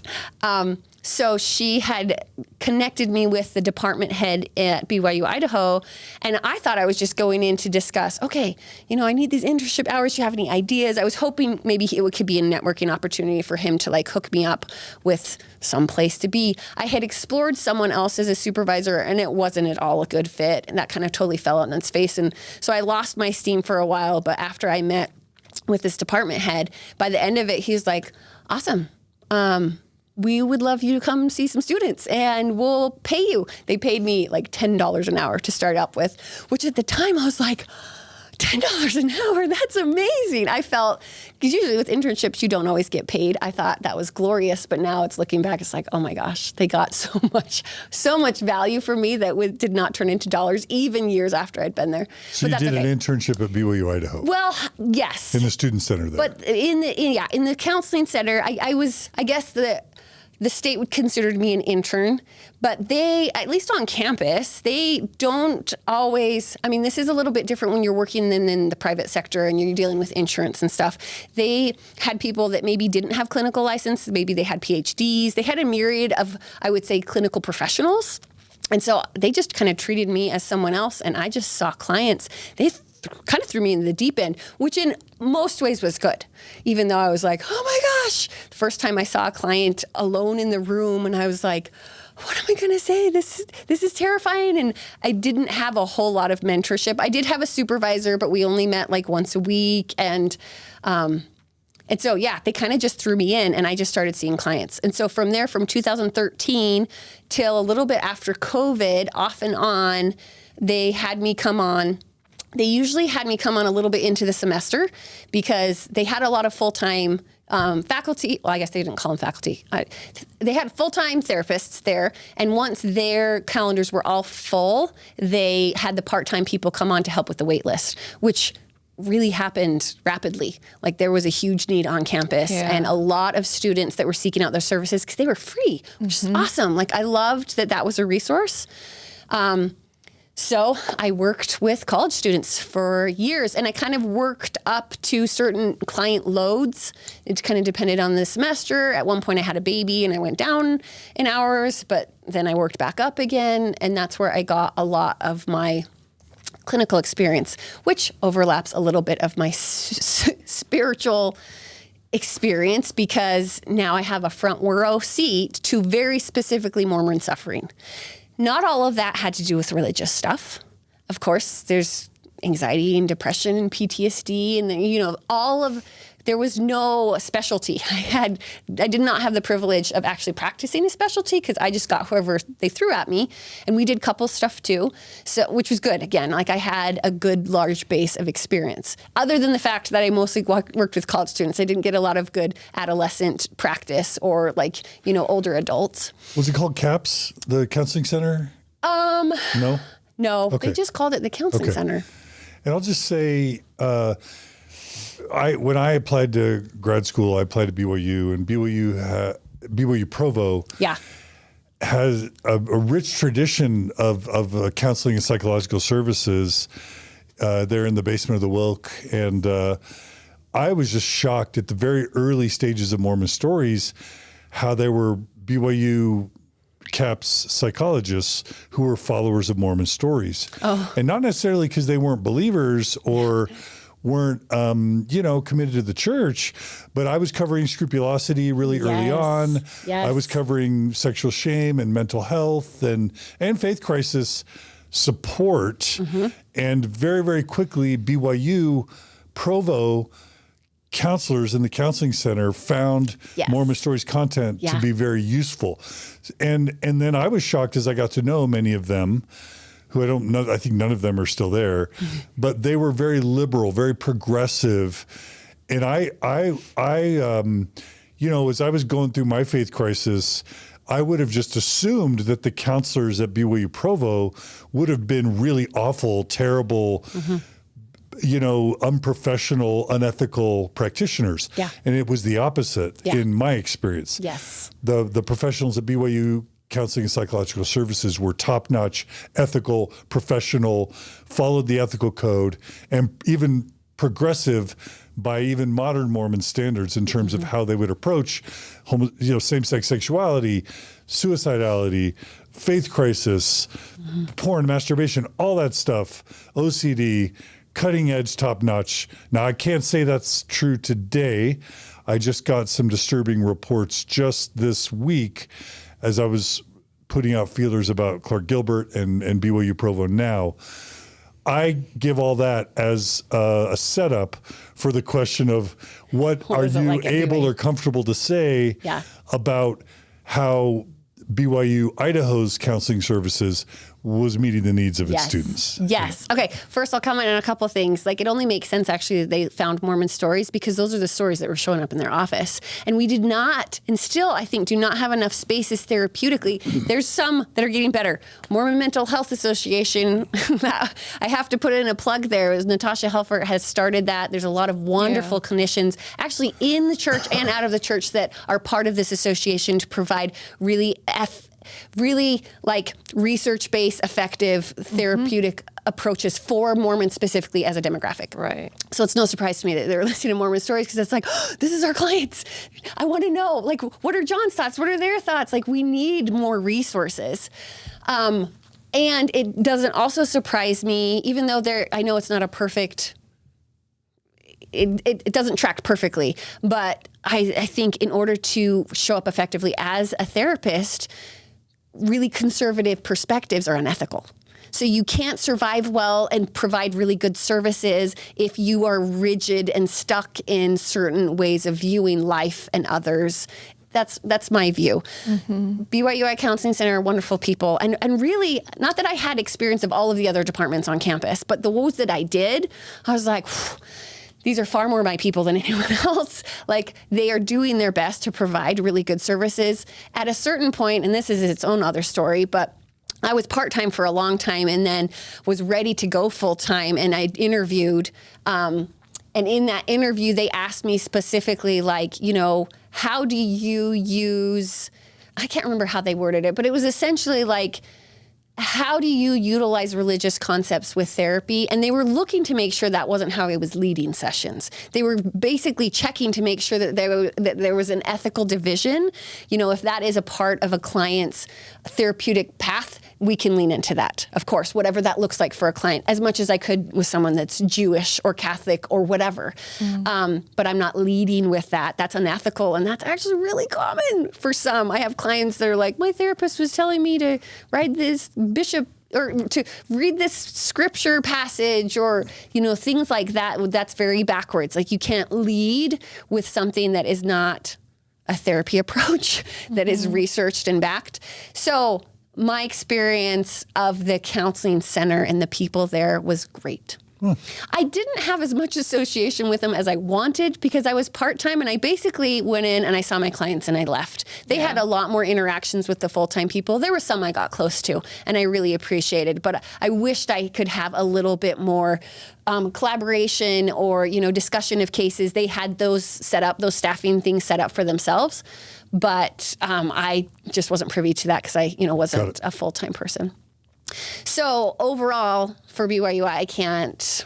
Okay. I have only good things to say. Good.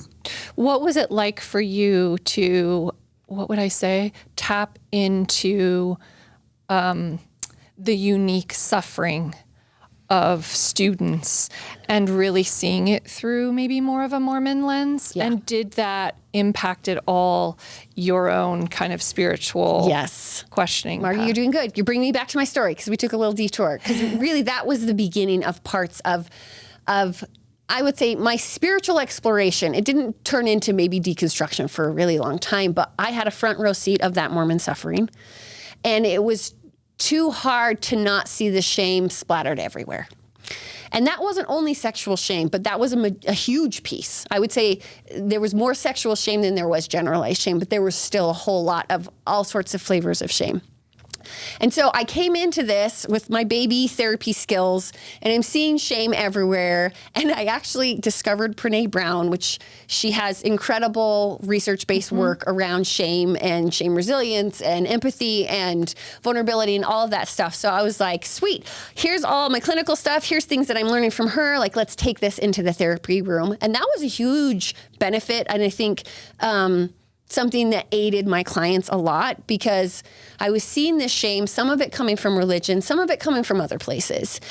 But that was the impetus of the suffering. It wasn't just I'm depressed. It's like I'm depressed because I feel worthless because I masturbated.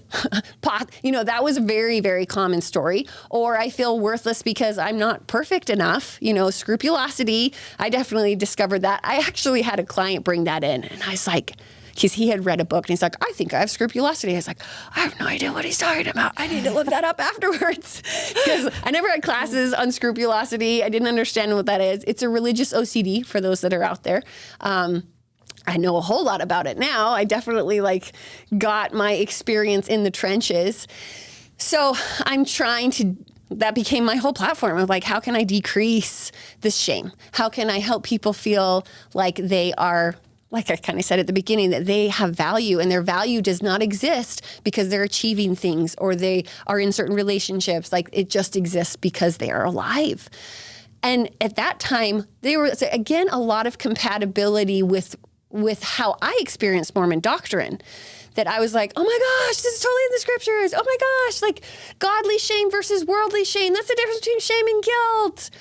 Or no, it was godly sorrow before worldly sorrow. I think that's in the New Testament somewhere. And I was like, this is all making sense to me. So at that point, that's when I got the idea to start writing my book, which we can talk about that at a certain point. But it was linking all of these mental health concepts, whether it was shame resilience or Brené Brown stuff or other stuff, like mindfulness is just praying, people.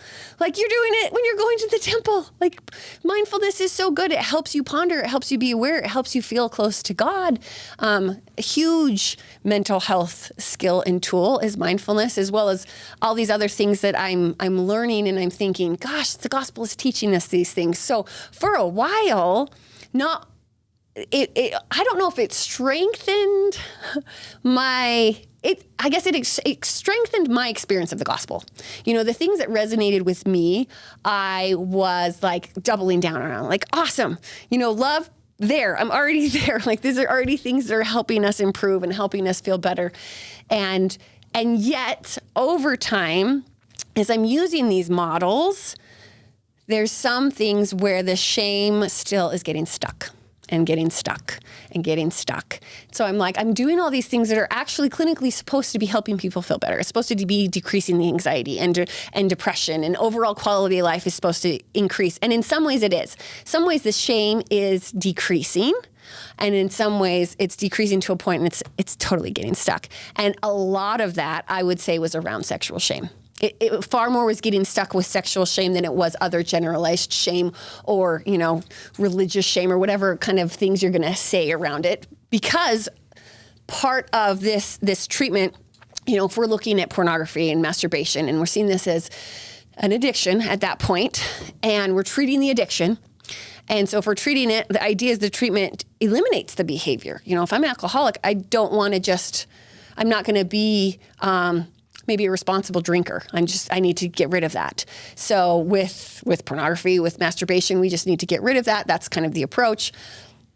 And so I'm seeing shame actually as the impetus of the behavior, which, there's a lot of theories how we kind of already discussed that, of how that leans into it. Don't look in the closet. Don't look in the closet. Makes you want to look in the closet. Yes. Right? Yes. As well as just the distress of shame. Like, I look at pornography and I masturbate and I feel worthless and I feel shameful, and that's really depressing.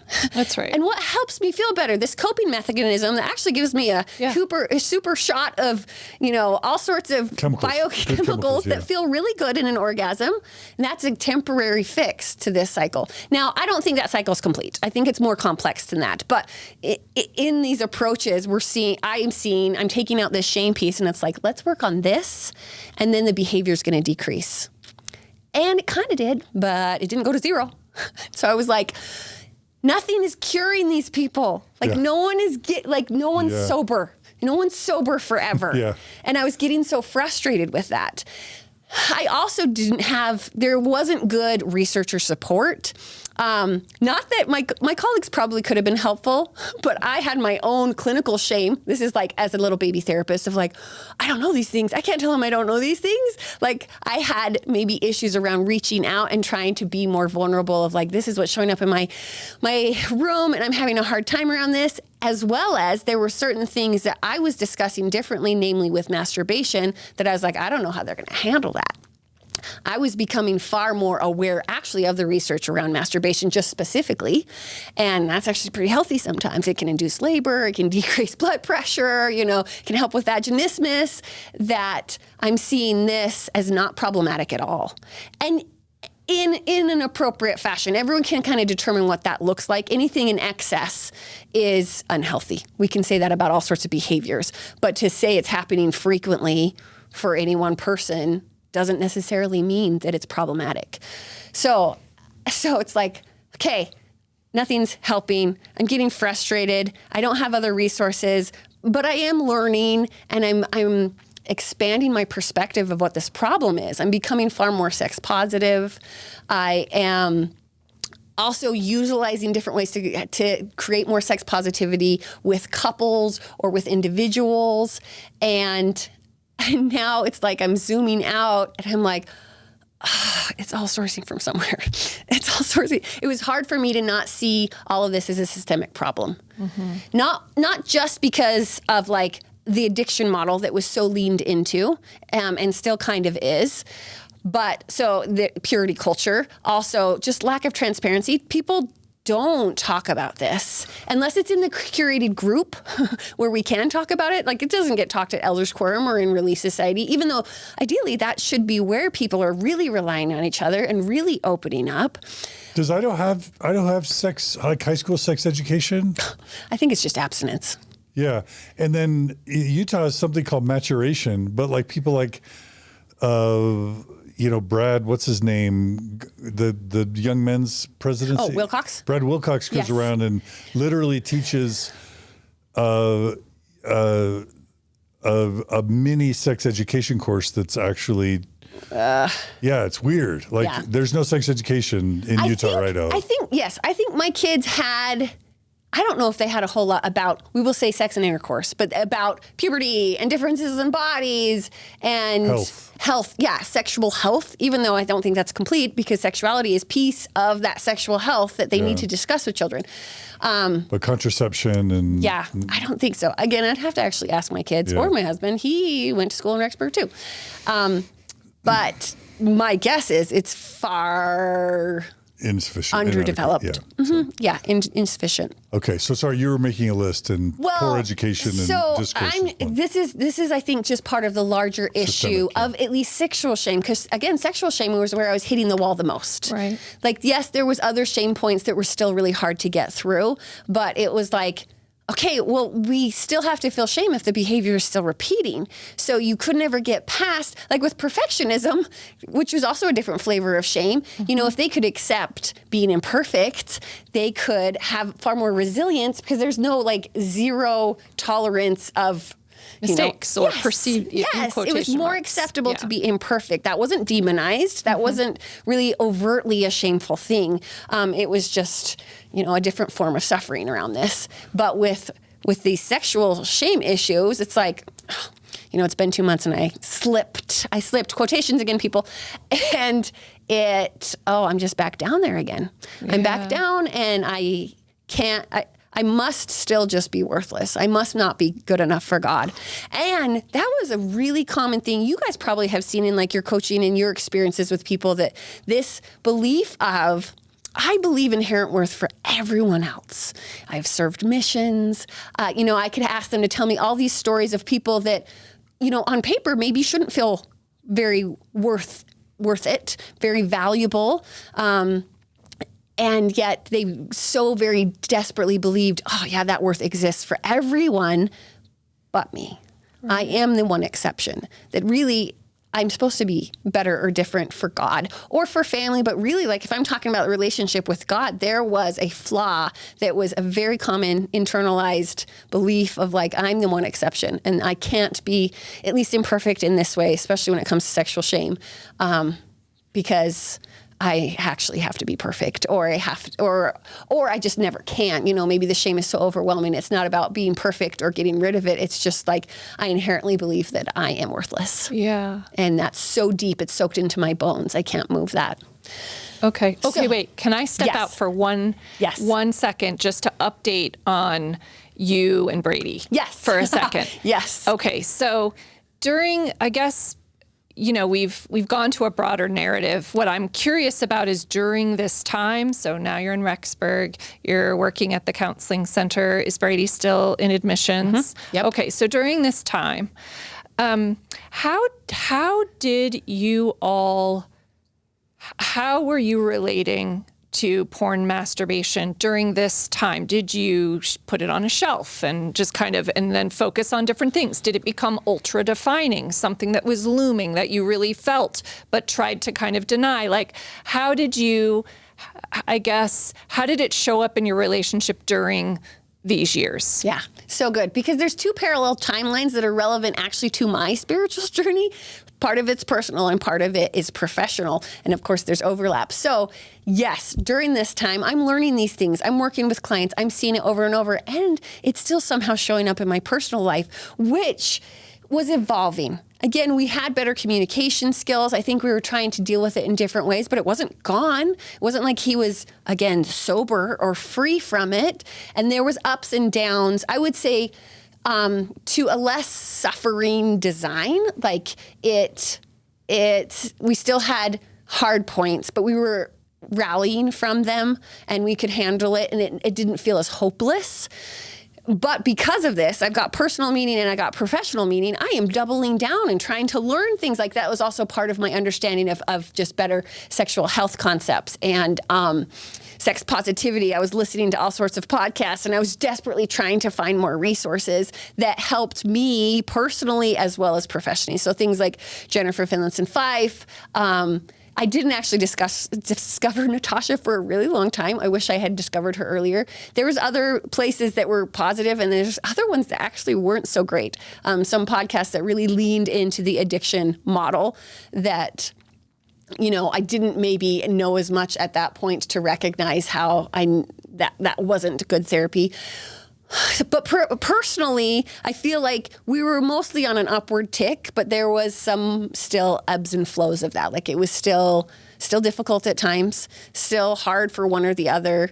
And it's interesting because I think Brady probably was going through his own process of that too, of like, what this meant for him, how it showed up between the two of us, maybe how he was starting to even view those experiences.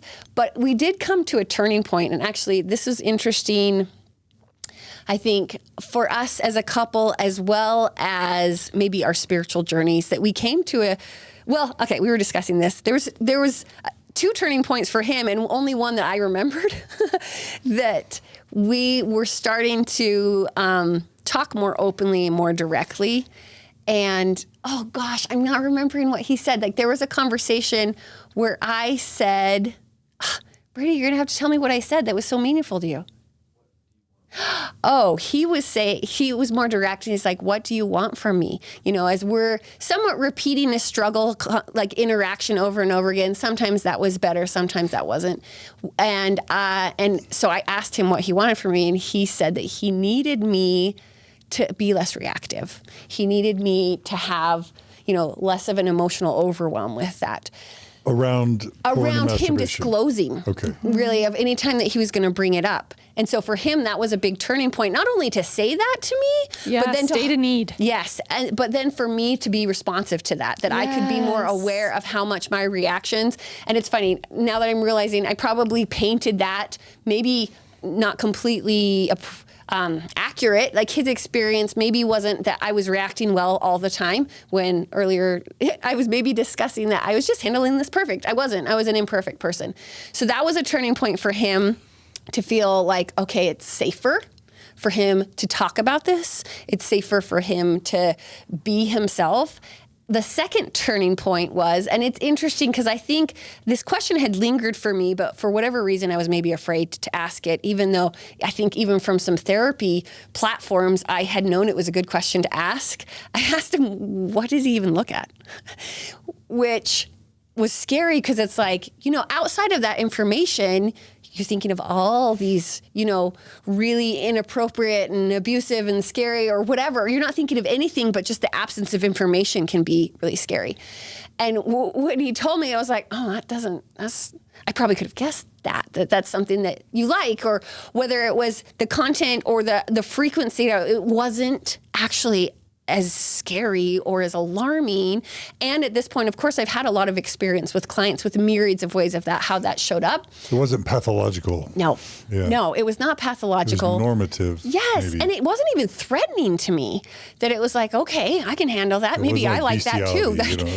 That's exciting, sure.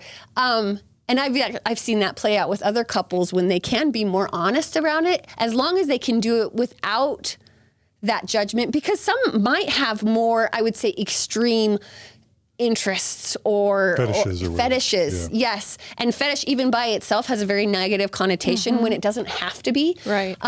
So I know that's not everyone's experience, but it's been pretty common that I've had clients that do that, and it's like, oh, okay, which is remarkable on 2 accounts. For the partner that's opening up, oh my gosh, like for Brady, he felt like, she knows. Okay, great. Like, I can be me now. Like, there's now nothing else I'm withholding from her, and I can fully be myself, which is very connective. And for me, now that I know that, it's like, oh, I don't have to be afraid. Yeah. Now I understand this behavior more fully, as well as I think in those parts of time, we also were shedding off some of the sexual shame around it. Yeah. And it didn't have to be this scary thing for us. So we were having ups and downs, as well as actually some pretty significant turning points during this time. Yeah, that were overlapping with just our personal journey. And I would imagine, but answer this, how much did, your clinical experience, as well as receiving more education about porn and masturbation, help you deconstruct the religious messaging around it and allow you actually to move into a state of feeling more of what it would mean to be safe for Brady? Yes, as well as, Margie, you're just so good at these questions, because it's a perfect segue into, like, it was so good for us. I was learning things that helped us heal as a couple. And now that I was learning things and seeing how it was healthier and better, when I come back to the systemic issue, I was developing some really strong disagreements of like, that's actually not okay. And this was kind of the beginning. What's not okay? It is not okay the way the church is talking about sexuality. It's not okay even the way we're talking about porn or masturbation, and assuming that this is just an other person problem. There was this, I can't remember what calling I had. I think it was I was in Young Women's Presidency twice, so I think it was the second time. There was some leadership meeting that was local. They had some outside kind of expert coming to talk to local leaders. We had stake presidents, we had bishops, we had other people that were invited to this just gathering. And it was all about, I can't remember exactly like what their presentation was. My guess it was something along the lines of the addiction model of, you know, how to deal with this problematic behavior or this, no, they wouldn't have said compulsive because that's too clinical, this addiction. And I remember sitting there actually fuming and saying, stop this lie that this is everyone else's problem. I'm in a room full of probably hundreds of men. And I know the majority of them have experienced some type of variation of this. Including the bishops, including the stake presidents. And they're just sitting here talking about how can we help our members and how can we help our couples and like as if this is not a bigger issue. Yeah. There's like the lack of vulnerability and transparency was starting to suffocate me. It was making me so upset. And also the idea that it can be cured, that anyone within a normal sort of bell curve range can go to zero for years. Yes. Right? And they can be cured. And here are some of the pathways we'll use, like whether that's reading your scriptures, praying it away, doing verses, righteousness, atonement, or your wife and the AA. You just need to do that more. That's right. Because here is the most damaging part of that is so many of my clients were doing those things. And so when they're doing those things and you're telling them praying, reading the that is what cures them and they're still struggling, well, it must be because I'm inherently flawed. Exactly. It's a perfect recipe for shame. That's just like religious conversion therapy where pray the gay away. Yes. If you're serving in 3 callings and fasting and hyper religious praying, reading your scriptures, and you're gay and God doesn't take it away, God's all powerful, you must be so evil you're beyond God's there's a reason why he's excluding you. And that's when the suicidality comes for the LGBT Mormon population. I've had different interactions with like seminary teachers and even bishops, and something I always either want to or do say, depending on the relationship and circumstance, is like, just don't tell them to pray more. Don't tell them to read the scripture. Don't at all. That is not. Or even to rely on the atonement. Right, that's another one. In Mormonism, the atonement is the most powerful thing. That's what's supposed to be the magic thing. Yeah. And yet they're doing those things and it's not, God is not taking this from them. Jesus and then we are told, especially, and so this is one of the flaws with the 12-step group. A lot of that rhetoric was in there. If you're faithful enough, if you're diligent enough, God will take this from you. Very literally, that's the words. And yet these people are going years, whether it's the individual or the couple, and God's not taking it from them. Taking it from them because, of course, again, they're aiming at zero. That is the only acceptable answer to all of this. Yeah. Yep. So I was getting pretty feisty. Again, still holding on. I was in these 2 camps of like, okay, I'm hanging on to the things I love. Community, Christ-like love, all these things that have already resonated with me my whole life. I am holding on to this, and I am actually starting to be more verbal and vocal around things that aren't okay. And So is this crisis point? Are we at crisis point? This is beginning of crisis point, but I didn't know it. I just saw it as like, this is my new charge. Not only do I have experience, I also have I have professional backing to support when I bring this into conversations to help people look at it differently, which was a privilege. Like, I hope I didn't take that for granted. Maybe I did. Because being a female alone wasn't enough. Being a professional female still sometimes wasn't enough. Yeah. There was a point when I was in ward council and Brady would joke every time I come home. It's like, what'd you say this time, Erika? Because I was usually just like so bristly and like, I was so frustrated about something. And I was in that ward council. I've been in other ward councils where I didn't have that experience. But that one, I was pretty consistently overlooked and dismissed. They were not interested in what I had to say. So that was difficult. So yes, it was the beginning of I feel like the end, which lasted for probably 5 years. of this. I'm seeing these larger issues. I've got all these holes poked into at least my experience of the gospel.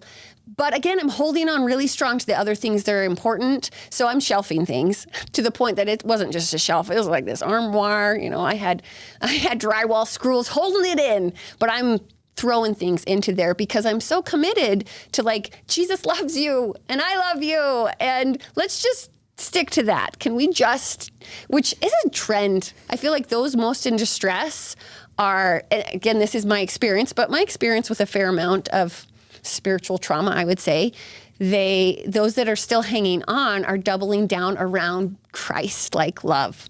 Like that is their anchor. Mm-hmm. And so that was my anchor for a long time. There was also the idea of, I will be the change, which it makes me smile and cry a little bit. Church. Yes. You can be the one that I can helps be the church change, or at least I can be part of it. Yeah, And that's very natural. I was at this point, like hearing other conversations that resonated a lot. And I was like, I want to add my voice to theirs. What they're saying like resonates. Some of that was from a therapy perspective, or some of it was just something else. And I really felt like, okay, people listen to me. I know that I, throughout my whole life, have had a personality that people are comfortable with and they're drawn to. And so it's like, I don't want to abuse that, but I want to use that for good. And so I had that message kind of running through over and over for a while. I also had a certain turn point, though. I don't know if it was a turning point, but it was a struggle that, again, I'm zooming out, I'm seeing things systemically, and I was starting to struggle with the idea of revelation. Not that I didn't think it happened, but I was like, we're saying all these things are revelation, and they're not. So all Couple examples? Yes. So all 5 of my sisters had been in like leadership positions. We're also pretty charismatic women. We see that in professional things. We see that in social things. Like we have personalities that are good leaders, that are that just do well in those types of callings. And we have had lots of those types of callings. At one point, I think 4 of the 5 of us were all in a presidency, and it was kind of fun. We mostly just like called to like complain and struggle with each other. And when we got released, we were like, yay, congratulations, because we got how hard it was. But we were also cheering and encouraging each other on. So it's like, I'm noticing these personalities, and especially in Rexburg, you add that population in, those personalities are the ones that pop up. And I was like noticing my husband, who is just as capable. And I was coming off of this, but there was still this little bit of hope of like, oh, I want him in a leadership position because of the status or the blessings. It's like I a little bit wanted that. That desire was decreasing, as these, other experiences were increasing. That was definitely stronger earlier on in our marriage of like, yes, I want to encourage him towards leadership because that is somewhat the definition of, success. Yeah, success. It's kind of that, it's that hierarchy. But I was coming to this place where I'm like, he is no less capable of any of these leadership positions. He's just the personality that's not going to assume that unless you actually give him a title. He actually was really good at flying under the radar in words on purpose because he had no interest of climbing ladders. He's not that type of personality. But I was like, God knows that he can do that just as well. Like, if God has to know him the way I know him, he's highly capable. He's very creative. He's actually a good leader and can be pretty charismatic. As you get to know him, like on a face-to-face value, some people think that he's kind of quiet. He's not quiet at all. But so I was like seeing this example of like, okay, we're saying that that's inspiration, but I don't know. I feel like my experience of God, let's just say that these are our ideas. Let's not pretend that all these callings are these magical, like, inspirations from God, because chances are it was just a good idea. That person fit the bill. And I think that was in line with this desire for more transparency, for more vulnerability, for more honesty, that just I wasn't seeing that around. And I was getting really frustrated. And that wasn't even as much like this is shaking my faith. It was just like, let's be more honest. It's okay if you call them to your presidency and you don't really know if God told you that, but you didn't feel bad about it, so you went along with the idea. Like I was just crying for more of this transparency.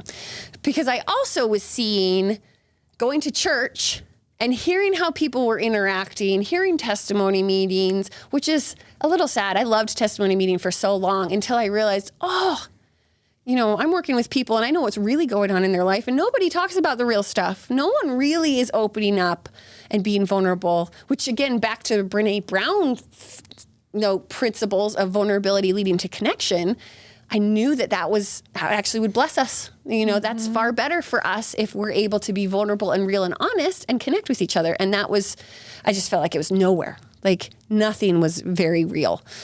So then that's also starting to kind of like make me feel suffocated, or that's poking these holes or putting things on the shelf, however you want to see it. And at a certain point, Brady and I had some interactions with like other people that were kind of deciding to leave the church. I wasn't really getting into any anti-Mormon literature, but I was maybe exploring truth claims from the safe Mormon perspective.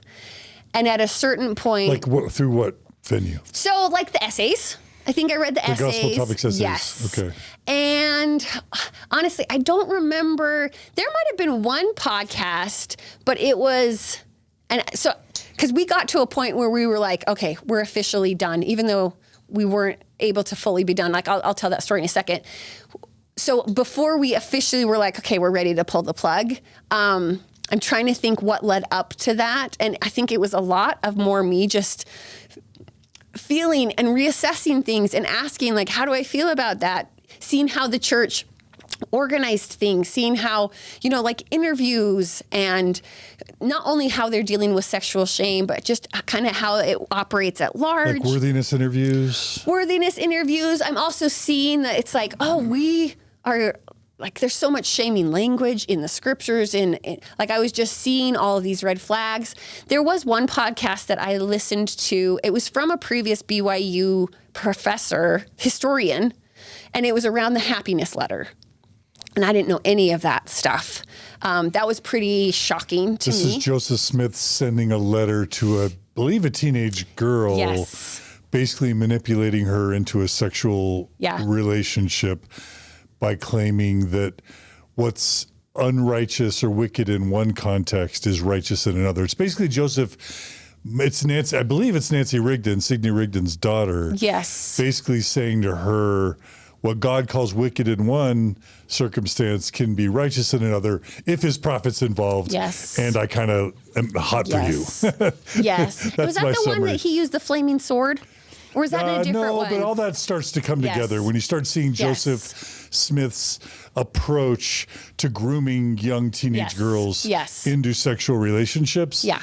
Sending the husband on a mission, coercing them to promise that their family will inherit eternal salvation, making them decide immediately, condemning them, shaming them publicly if they deny his advances and speak publicly about it. All that's, and claiming that an angel with a flaming sword threatened him, that if he doesn't have sex with these teenage girls, that God's going to kill Joseph. Like all of that starts just becoming, it's as if it happened with one woman, but it happened with several teenagers. Yeah. And I remember specifically what hit me with that. So, I mean, really the historian was, I from my recollection, was presenting it rather unbiasedly of like, this is just what the letter says. And this is kind of what was happening. And yet there's specific passages of that letter that have been showing up. Like the letter as a whole it's very obvious that was coercion. You can't really disagree with that. And then there's pieces of that happiness letter that are used in other contexts, in conference talks and all of this stuff. And I'm just like, oh my gosh, that was pretty triggering for me. Because up to this point, I've dealt with a lot of abuse and trauma, in myriad of contexts. Like, Did you see a lot of sexual abuse in Rexburg? Yes. Like with my client, no, I mean, it's definitely there. It's definitely there in all sorts of forms, all the classic forms. My client load on campus had it here and there, but maybe not prevalently. Okay. There's even there's a crisis center there. Like there's good support for stuff like that in our area because it's definitely there. And on campus, it's there. Again, this is like a consent thing. Like I've got a lot of thoughts and opinions on there is sexual assault just amongst the students pretty rampantly because people don't no consent and there's inappropriate boundaries and all of that. So, but I had either seen it with direct clients or different versions of where abuse shows up for people, or just damaging behavior, just like coercion at large. And because of my experience, of course, I could see how that could create such trauma for any individual. So again, not any one big thing, but I feel like the truth claims were starting to take out my legs. I didn't have my foundation was pretty shaky initially anyways, but the truth claims were like, okay, there's like nothing left. And so when that bottom basically fell out, there wasn't really much left to support it. At roughly the same time, like Brady and I, this actually has nothing to do with the sexuality piece of our relationship that we've been talking about, but just our relationship in general. We had started, again, and we had said that there were some friends that were leaving the church, and we had talked to them and were really like, supportive and curious, but empathetic to their journey. And it was starting to allow us to be more honest of things that we were struggling with. I wouldn't say it was like, oh, we feel exactly like them. And because I think people could look at that and be like, oh, they were a negative influence. No, what they did is provide us permission to be fully honest with ourselves and with each other with things that we've been struggling with like all along. So we were starting to have those conversations of like, oh, how do you feel about this? And what do you think about this? And Brady had, that was big for him. I think I had already discussed things that I'd struggled with, maybe not in a way that's like, this is ending it for me, but this is just like, again, like the leadership thing. I'm just so bad. But it didn't feel like it was, that it was threatening my faith. Even though it was, in the long term, I'm looking at it, it's like, that was putting cracks in the foundation. But he had some things that he didn't feel like he could really share with me. He wasn't, similar to the disclosure of anything else. He's like, I don't know how she would take it. And opened a really good, safe place for us to start discussing more how we felt, including what was going on for him and what was going on for me. So and again, this doesn't happen for all couples. I felt very fortunate that it's like we were on these parallel paths for very different reasons. Like what took him out in the end was actually not the same as what took me out. There might be some similar things, but we were on these parallel paths enough that it didn't feel threatening to one or the other. And our timelines coincided pretty well to the point that really when we pulled the plug, and we pretend to pull the plug, and I'll tell you why, that we really decided, I think we're done. We were able to do it together and have that somewhat decisive turning point at the same time. Not all couples have that. And I know that it can be really rough, worked with couples in that space. So like, I'm very, very grateful. But up until that point, like we'd been having, coming home from church. Okay, how are you doing? How was that for you? Okay, today was okay. Or no, this was really hard. And we had all these like little mini conversations to the point that when we went and we talked to our kids pretty quickly after we had decided. And our son, he was like, oh, I totally thought you guys were going to get a divorce. You were just talking secretly about all these things. And he, in his anxious little brain was thinking that meant that we were going to separate when really, it was still probably equally emotional, but for very different reasons, we weren't going to get divorced. So we made that decision, but here we are. Brady works on campus. I kind of am a part-time person. We have a type 1 diabetic, and relying on the health insurance was a big deal. We didn't have a plan B for him yet as far as like what was next. So in the midst of trying to figure out what that next shift looked like, we had to stay going to church because to be working on campus, you have to be attending. And I didn't at the time, in this mix of time, and I guess there's a little story about leaving the counseling center, but I had gone into private practice. So at this point, I didn't need to actually keep going to church, but just based on our relationship, I felt like it was better to leave together. So I was, still attending and okay too, even though there was a lot of cognitive dissonance. Oof, it was hard. As well as it felt dishonest. It's like, I feel like I'm misrepresenting myself by coming here, but I had bigger, more meaningful reasons to keep going so that we could stay united. People might have differing views on whether that's united or not, and I don't really care. Like, it felt right for me to keep going. Well, Well, we were learning more and more that the church now has a history of firing employees if their spouse loses their faith and leaves the church. Yeah. That's a thing. Yeah. It's a thing in CES. It's a thing in BYU employment. It's a thing at church headquarters. And Brady was working at BYU-Idaho. Yeah. And it wasn't even just the insurance too, like his retirement. Yeah. We'd heard stories where that actually was like, withdrawn. And so those were all scary stories that maybe we didn't have firsthand accounts of, but we didn't want to risk it. Yeah. We'd worked a long time to build certain things, and we had to have good health care for our daughter. Like diabetics, they're expensive. So we just had to be very intentional. And so over the span of about 8 months, we were reconfiguring and, thinking of different strategies. And in the end, and it's actually lovely now that we finally get to this point, he left campus. I was in private practice. We decided to grow into a group practice, and he came on, and he is and has been running the whole business side. Yeah. So that was his exit. We still had to get individual insurance, which is so expensive. And as the business grows, so does our premium. But it's been worth that. It's been very gratifying. It's been a good change. And so at that point, when he finally quit, was when we had told some family members up until then, like when we initially were like, I'm done, I was like, I'm going to blast this out to everyone. But by the time we actually were like really pulling the plug, at least not going to church anymore, there wasn't very many people I felt like it was relevant to tell. We told our neighbors because we live on a small street, and I just wanted them to be aware they wouldn't be seen us at church. And I think I told 1 or 2 bishopric members, and that was it. Has it impacted at all your decision to leave, or I guess as that has become more public knowledge, has it affected your therapy practice at all? I was super scared about that because there was also clients that had spanned this for me, that had started with me, and I was somewhat overtly, like I was very professing to, going to church. I was maybe sharing little stories here and there. They knew that I was still a regular attending person, and then years down the road, I'm no longer.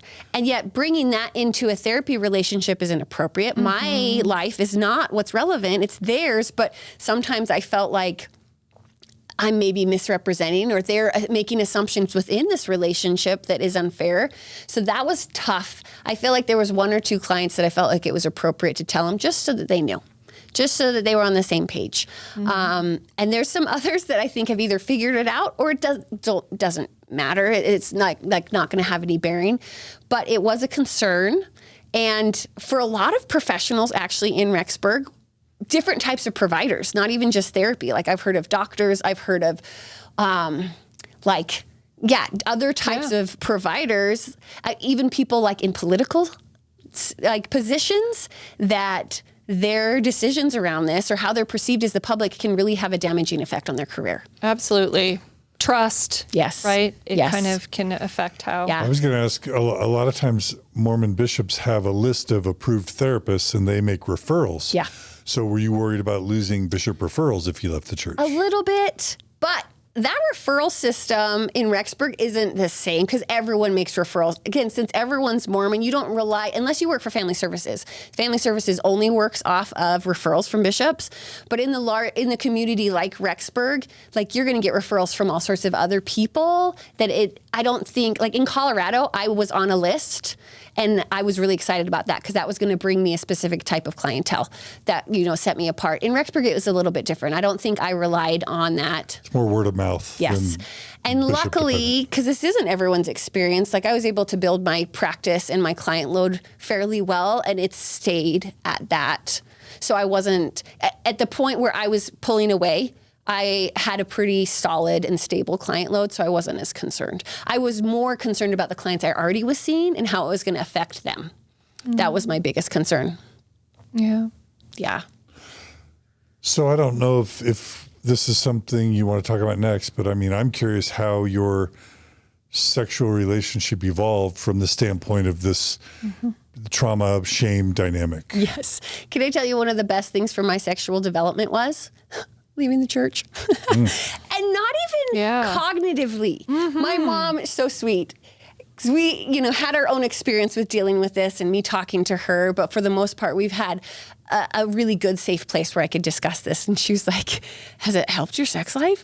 I was like, Yeah, but it's not that anything specific in our sex life actually has changed. Yeah. It's like I honestly felt like this visceral lift that maybe wasn't immediate, but it was over time of like, it is okay to be in my body. It is okay to feel sexual. It is okay to explore this however I want. Yeah. That was extremely liberating. And we still are evolving. You know, like our sex life still has been something that always needs work with us. Like other parts of our relationship are really solid. So, you know, every couple has the area that they need. And I think that still is in sex for us. But it has come a long way. And it was leading up to that point because, again, I was shedding a lot of the sexual shame. I was changing my perspectives. We were as a couple as far as just how we looked at sex and how we were, you know, integrating that to ourselves personally. But for me and my experience of my own desire, it was like there was this subconscious veil, to use that playfully, that was like dropped from my eyes and for my just how I felt even in myself. That's right. It was incredibly healing, actually. Yeah. That makes so much sense to me because I do feel like for myself, for many of the women I've worked with, that transition, like away from the church or, you know, it allows for it's a death of an identity almost. Yes. But that identity was absolutely really, it had a lot of control over the sexual self piece for a lot of women. That was true for me too. Yeah. And so I really relate to that because on some level, when you transition out, that identity actually dies, which leaves women and a lot of people, not just women, but men, like really having this sense of like, who am I? Yeah. Yeah.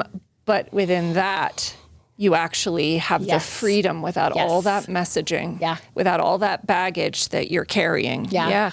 And I think the funny thing for me is I thought that I had shed a lot of that. Yeah. I had done a lot of work up to the point before we left. So I was like, no, of course I'm in a good place. But there genuinely was a visceral subconscious element that I could not cognitively work I through. love that you say that. It was like a trauma that was totally released for me. It was like it's more in the body. It's more emotional. It's more versus, because I would have been with you. I think cognitively I would have said all the, but I didn't actually feel it. Yeah. Which is so unfortunate that I wish I could give that to people regardless of what they're doing with religion, you know, like, but that also goes into maybe trauma work. Trauma work, you know, is far more in the body than it is in the brain. And since then, I'm far more of a trauma therapist now in my work. So I see things in a very specific way. And that must have been how it was logged for me, that it was just, you know, into my body of how I was supposed to feel around those things. And when I take away that script, that environment, that whatever it is you call it, it's lifted. It's a clean slate now, and I get to be whatever I want. So if we were to kind of have you bring together your personal experience, and let's see, I'm going to have you start with, just because it's one of your major themes, the porn masturbation, and I would say developing your own sexual self as well, right? So if we were going to have you blend those and say, here are some things that I feel really good about that work or that are good. And here are things that research-wise, like to-dos, not to do. Yes. Not in an overly simplistic way, but just as a general way of speaking about it. And are you meaning therapeutically or personally or both or whatever? Yeah, if Margie, I can sort of parallel your question. A Mormon or ex-Mormon couple comes to you and says, okay, the Mormon approach to porn and masturbation is not working. It's a disaster. We don't want to go down that road. Yeah. What road do we go down? How do we deal with porn and masturbation in our marriage? Individually and as a couple that's healthy. So with that, because that's very literally happened before, because they come in also fixating on the behavior of like, this is what's harmful. This is what's hard for us. And maybe they're even like trying to separate from the Mormon script that all by itself is actually pretty useful. I think it has a similar Aside effect. from leaving the Absolutely. church. Yes, aside from leaving the church. Because of course I'm not going to tell someone to do that. It's unethical, yeah. And it's pretty tricky to figure out how to navigate this without challenging directly some of those religious perspectives. But I zoom out and I said, instead of like focusing on this behavior, let's talk about, like, there's a lot of sex education. Let's normalize what happens within ourselves and within our bodies so that we can actually see the behavior differently. So I do a lot of sex education initially of, it's arousal in your body isn't something you have any control over. It just happens, just like sweating, And so to look at, and then they're maybe looking back at their life history, where the sexual shame showed in, like we're discussing sexual shame, we're just discussing like their life history. If it's with a couple, where I'm wanting more history, I'm wanting more of their context, but then we're maybe exploring where some of that has actually worked against them. And again, you have to be delicate with this, because if I've got a couple and it's like, okay, well, you're struggling, and every time he talks to you about it, you crumble and cry and he can't talk to you for 3 days. Well, and then you're surprised that he's secretive. That's problematic. And it makes sense that you're crying and crumbling for 3 days. Like, there has to be a lot of empathy, but yet it breaks down the capacity for you guys to actually handle what's going on in this relationship and move through it. So sometimes there's individual pieces of distress tolerance that we have to work through. I normalize also other aspects of, like, I'm pretty direct around aspects of sexual health, like masturbation can be pretty healthy. And here's some research that shows about that. Sexual imagery is seen in certain ways, but sometimes research doesn't support that. So I'm giving them a myriad of ways to look at things. I also do a lot of value work. And value work separate from any values they've been given from family or church or school or society at large, of them really dialing into who they feel like they are at their core and at their core integrity. Yeah. And then being able to move through that, like move from that space. So it's like, if you know what those core values are for yourself, or maybe, what compatible values show up for your as a couple, okay, now let's navigate this. What of this actually does seem problematic, or it's maybe supposed to be problematic? How much of that really is actually affecting your sex life? I'm picking apart pieces, with the wife, if there is that body shame, or if there's that ownership, we're working through and exploring how that also isn't helping. Creating differentiation. Each of you are both, not only like, is your sexuality for you, you're responsible for it. You're not responsible for either people. So, I'm not giving you a simple answer. It's a complex conversation, but I sometimes get actually really excited to be like, awesome, let's do this. Right. So sit down, I'm gonna be talking for a while. I usually don't talk as much in sessions. I want them to, but with this type of stuff, I wanna give a whole lot of sex education, sexual health concepts. I want to discuss what sexual shame is, or shame in general, so they can continue to reassess and reevaluate what this means to them. Also look at it a little bit differently. So that's some of my approaches. It used to be, this is going back with more maybe addiction model styles, addiction model would pathologize of like any of that behavior is problematic. Any of it, even if you're just looking like once a month. Well, I don't know, clinically, is that really that problematic? Each individual can define what that looks like themselves, but they can't define that unless they've done more of that values work, or that really checking in with like, who do I really want to be and show up in this moment, and what decisions can I make from there versus, like, I'm just an addict and I can't handle it, or I can just do whatever I want and that's what feels like my values are. Like, that's not what I'm talking about. So like the addiction model not only pathologizes normal sexual interests and behaviors and different ways it can even show up in a couple. Like, we need to, if we can strip down any shame or diagnosis or anything and just look at things more authentically, then we can reevaluate like what works for you and what doesn't work for you as an individual or as a couple. What agreements are you making as a couple? And then you can move from that space. The addiction model also focuses too much on sobriety. Like, we're supposed to be sober from this, or at least we're supposed to decrease the behavior And for outside of Mormonism, maybe there's some room for that to actually decrease suffering and struggle. Within Mormonism, like sobriety is 0 again. And we've discussed how that doesn't actually decrease distress. For my clinical approach, that is my goal, to decrease distress. It isn't, because that's the impetus of so much of the suffering. Right. So, yeah, the long-winded answer is I think that's often parts of the approach. Like I've got a client right now where we can really link a lot of his behavior to trauma. And so we're doing trauma work. And yes, it links into that, but I'm not focusing. Actually, I have 0 interest in decreasing the behavior, but I do want to heal that trauma. So we're doing different type of trauma approaches so that he can either get to a place where he's comfortable with the behavior that's already happening, or make different decisions about it, or whatever. Maybe nothing happens around the behavior. It's tough because he's also still a very devout person, and he's stuck as much as he's trying, and he's been doing a really good job of like trying to expand his mind as far as like how he sees sexual health concepts. It's hard in that Mormon box. You can still only go so far within those walls, and you can't break out of it so freely. I think there are some people, I mean, I've even heard of them on Mormon Stories where they are pretty good at being like, this is what I believe and this is what I don't, and I can still come to church. And I love that for them. I think people can make those type of decisions around sexual shame. The difficulty in that is sometimes then they can't have a temple recommend if that is maybe something they want, or they have to be dishonest, and that also might not feel like who they want to be. So like there are some real consequences or they hit the bishop lottery. Yes, exactly. Which sometimes is aces all around and they do great, or not at all. So, or it works for a time and then it doesn't work when bishop changes. So I'll be honest, like in the years I've had, probably, at least with this specifically, I'd say 8+ years of experience working with individuals and couples, there still isn't a great perfect formula.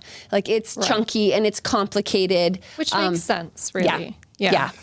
But there are better ways. And of course, we're working on decreasing the shame anyways, regardless of what happens with the behavior.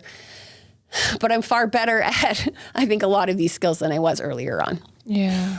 I will just say personally, as someone who's had his own journey and who's had a journey with Margie, and I think I've said this before on Mormon Stories, but for me, one of the most miraculous events that occurred was when between the time I started,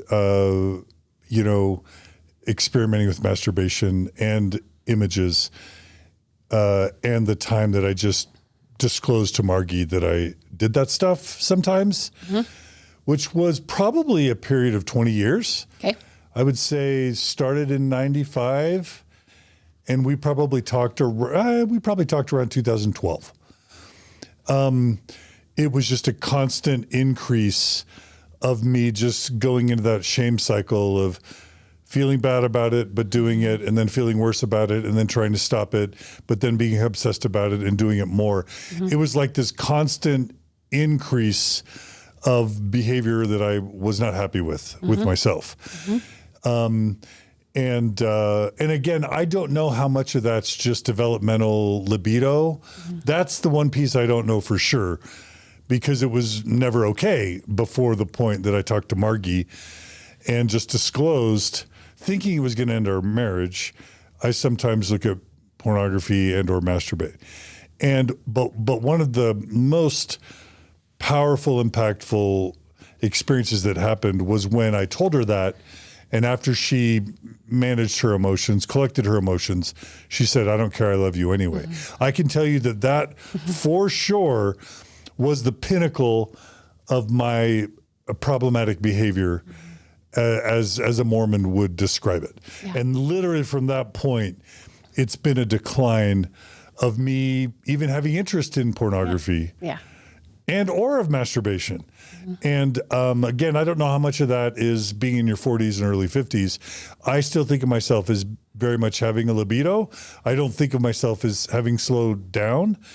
But I can say in 2025, as a 55-year-old, I have zero interest in porn right now. And I'm not saying that's good or bad. I'm just saying for me, it's now been years where I'm just not curious. I'm not interested. It's not something that I even. It's not stimulating anymore. No, it lost I explored all the things I wanted to explore, and it just doesn't do it for me. But being with Margie does it for me, and that never went away. So it was this boogeyman that if I had just been allowed to look at it and explore it and normalize it, and then sort of like have my day with that sort of exploration, I think it would have just kind of naturally gone away. But the miracle was the disclosure and the unconditional love, and then just kind of getting it out of my system. Yeah. But I never thought that day would come. Yeah. But it came. Yeah. Yeah. Which, doesn't that tie into shame? Research quite a bit, some of what he's talking about. When you feel accepted no matter what, or there's something to confirm your value in the midst of your disbelief in that, like that can be a really healing thing. And whether it turns into zero use or decrease in use, that actually happens a lot. When there is somewhat a turning point, whether it's with themselves or with a partner of like, it's actually okay. You're okay. I love you anyways. You know, some people maybe have that experience with God, or they do have it with a partner, that there can be this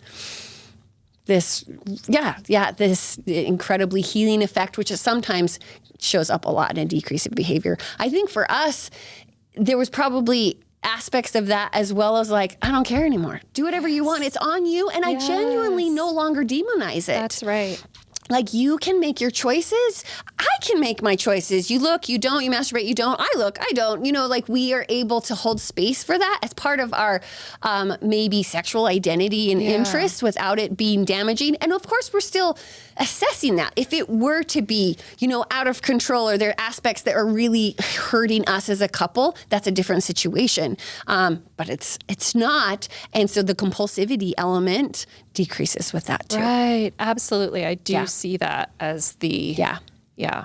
It made me think of something, though, when you were explaining that, John. It's fascinating. I've seen, I would say, different flavors of sexual shame that can show up, because I've had some clients that it's like, regardless of their partnership, like, because maybe they're married, so regardless of their relationship, whether they're with someone or they're by themselves, like, the shame is heaping. They really just feel like they're worthless no matter what. And then there's others that it's more so because they're actually in a partnership. Not that they maybe don't feel shame, but the shame more is like, of how is my partner going to feel, versus like, I'm inherently worthless. And in some aspects that showed up for Brady, which again was a gift, because he was able to reconcile this idea of like, I maybe don't feel like this behavior makes me evil or deviant, but I still am worried about hurting Erika. So there was still a lingering effect of shame and fear in our relationship contracts, but he was actually able to decrease and like do a lot of shame resilience skills just internally on his own, which like, it is amazing. People can't always navigate that. And then there's some that can, I think, when they really tap into like, who am I? Again, what feels right for me? What feels wrong? They're doing that significant work and not easy work of like really assessing who they are at their core. Yeah. That they might be able to make those decisions, but when those decisions are in conflict with an agreement within a relationship, it's still difficult. Right. So when I'm coming into this and I'm like, I don't care anymore, genuinely. Yes. And you're okay, it's like, whew, all right. Absolutely. All right, we're good. Absolutely. Yeah. And I love that. And for us, that's how it's played out. Like, it has not been a stress or tension point for years, which is remarkable, because it was for years. You know, there was a turning point and it's completely in the past, which is massive. That is. Yeah. That is some good healing work right there. Yeah. And I think I've heard this from Natasha. The level of how damaging that shame is a different form of sexual abuse or trauma. It's not the same type of sexual trauma we see when, you know, someone's being wounded by another, but it is as damaging. And again, there can even be the same type of reactions that we would see in a classic sexual assault situation, or just PTSD in general. Like, there is real trauma that comes from this deep-rooted sexual shame. That's right. Yeah. Yeah. That's why it's such an important conversation to like I guess that's another reason why I'm wanting to shift the conversation for anyone that's listening so that they can feel like there is hope. You do not have to feel that shame so deeply. That's right. Yeah. So beautiful. This might seem like a tiny bit of a curveball to Margie, but it's ubiquitous enough now that I just want to ask you your experience. Don't know how much I've talked about it on Mormon Stories, but for many secular folk, and certainly for a lot of people who leave Mormonism, going beyond self-sexuality and sexuality in a dyad, it occurs to a lot of couples sometimes the idea of non-monogamy, of exploring sexual relationships outside, still in a marriage, but maybe opening up. Do you have any strong opinions or cautions or biases against, or have you even seen that or learned about it? So do you want to speak to that at all? It's funny. I'll speak to that on several levels. The first one actually isn't answering it at all, but I think it's funny, and I want someone to do some research of like when people leave, there's like other check boxes that kind of hit that it's like, okay, we're trying alcohol, we're getting piercings, we're getting tattoos, we're trying psychedelics, and maybe we're exploring non-monogamy. That there's common trends. Whether that's right or wrong, I'm not commenting on that. But it's a thing. It's a thing. It's a thing. And I've even done these things. I have a nose ring, I have a tattoo. Like, there's something liberating of like, I actually get to re-explore, or now we're re-experiencing somewhat the freedom that we should have had in our adolescence or in those younger adult years. And so now that we have that freedom, I do think some people maybe are interested in non-monogamy for those reasons. Like, and I've even experienced this to some degree that it's like, not at all am I holding that against my husband, but it's like, I never probably will ever have a sexual experience with another person based on the agreements that we had and the life that I've lived. Like, that's an experience that a lot of people can be really useful to their sexual development and won't have. So I just think that's funny. I want to see a research study on like, what are these check boxes? As far as my experience, it is limited. So I'll be pretty transparent with that. The more I have worked about it is more in the queer demographic than it is in the post-Mormon, even though those are huge demographics I work a lot with. But I think the queer demographic maybe has its own characteristics that are far more just open-minded on how they define sexuality at large. So that's also going to show up in relationship orientation and stuff like that. My caution is, I guess there'd be two. If that is something that people are exploring, to really slow down and assess their reasonings. Because there can be some, from my experience, where I see people that they are so quickly to run through what's the new next thing that I can do without intention. So if we're slowing down and we're using intention, it's not my place to say if that's right or wrong for anyone, but it can be compelling to do things just because now there's freedom to do things. And then sometimes because you're reacting to the opposite of how you were raised. Yes, exactly. And you're mad at the church. Yes. And if the church said one way, you want to try the other way. There's right? a pendulum swinging that happens a lot of like, I felt this way about anything, and now I'm going to swing and I'm going to feel this way. And that's not better. Swing, no pun intended. Yes.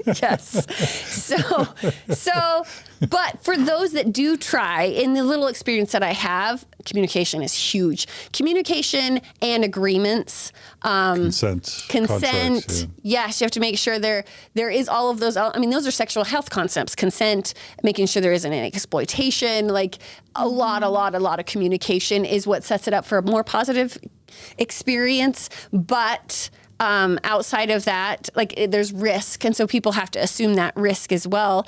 I think the difficulty is in when maybe not both partners are on the same page with that agreement, that it's like, okay, I'm agreeing to this for you, but I'm not really interested in that, but I want to be supportive. And that's more likely to go sideways because there's maybe going to be resentment or jealousy or those type of emotions that just by nature make relationships difficult.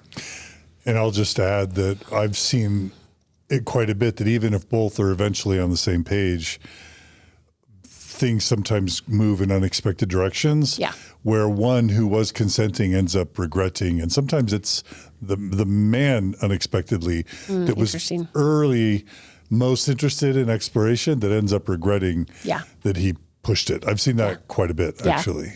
Yeah. So for those that want more information, I'm not the expert on that. There is not a lot. Yeah. Again, if we're going There's back, not a lot of data. There's not a lot of data. There's not a lot of training. Yeah. Like psychology is ever evolving, and I think the more we go along, there's even more fields to learn about, and that's one of them. And don't you think? I mean, from what I can see, post-Mormonism and doing non-monogamy is very different, say, for someone who grew up secular, where there wasn't a lot of sexual shame, where there wasn't a lot of, or they could explore in a normative way. To me, it just feels like... Or hyper-patriarchy. Right? Yeah, it's like its own little bubble to study. Yeah. So I think that goes back to what I was saying before. You have to make sure you're not moving from your own trauma.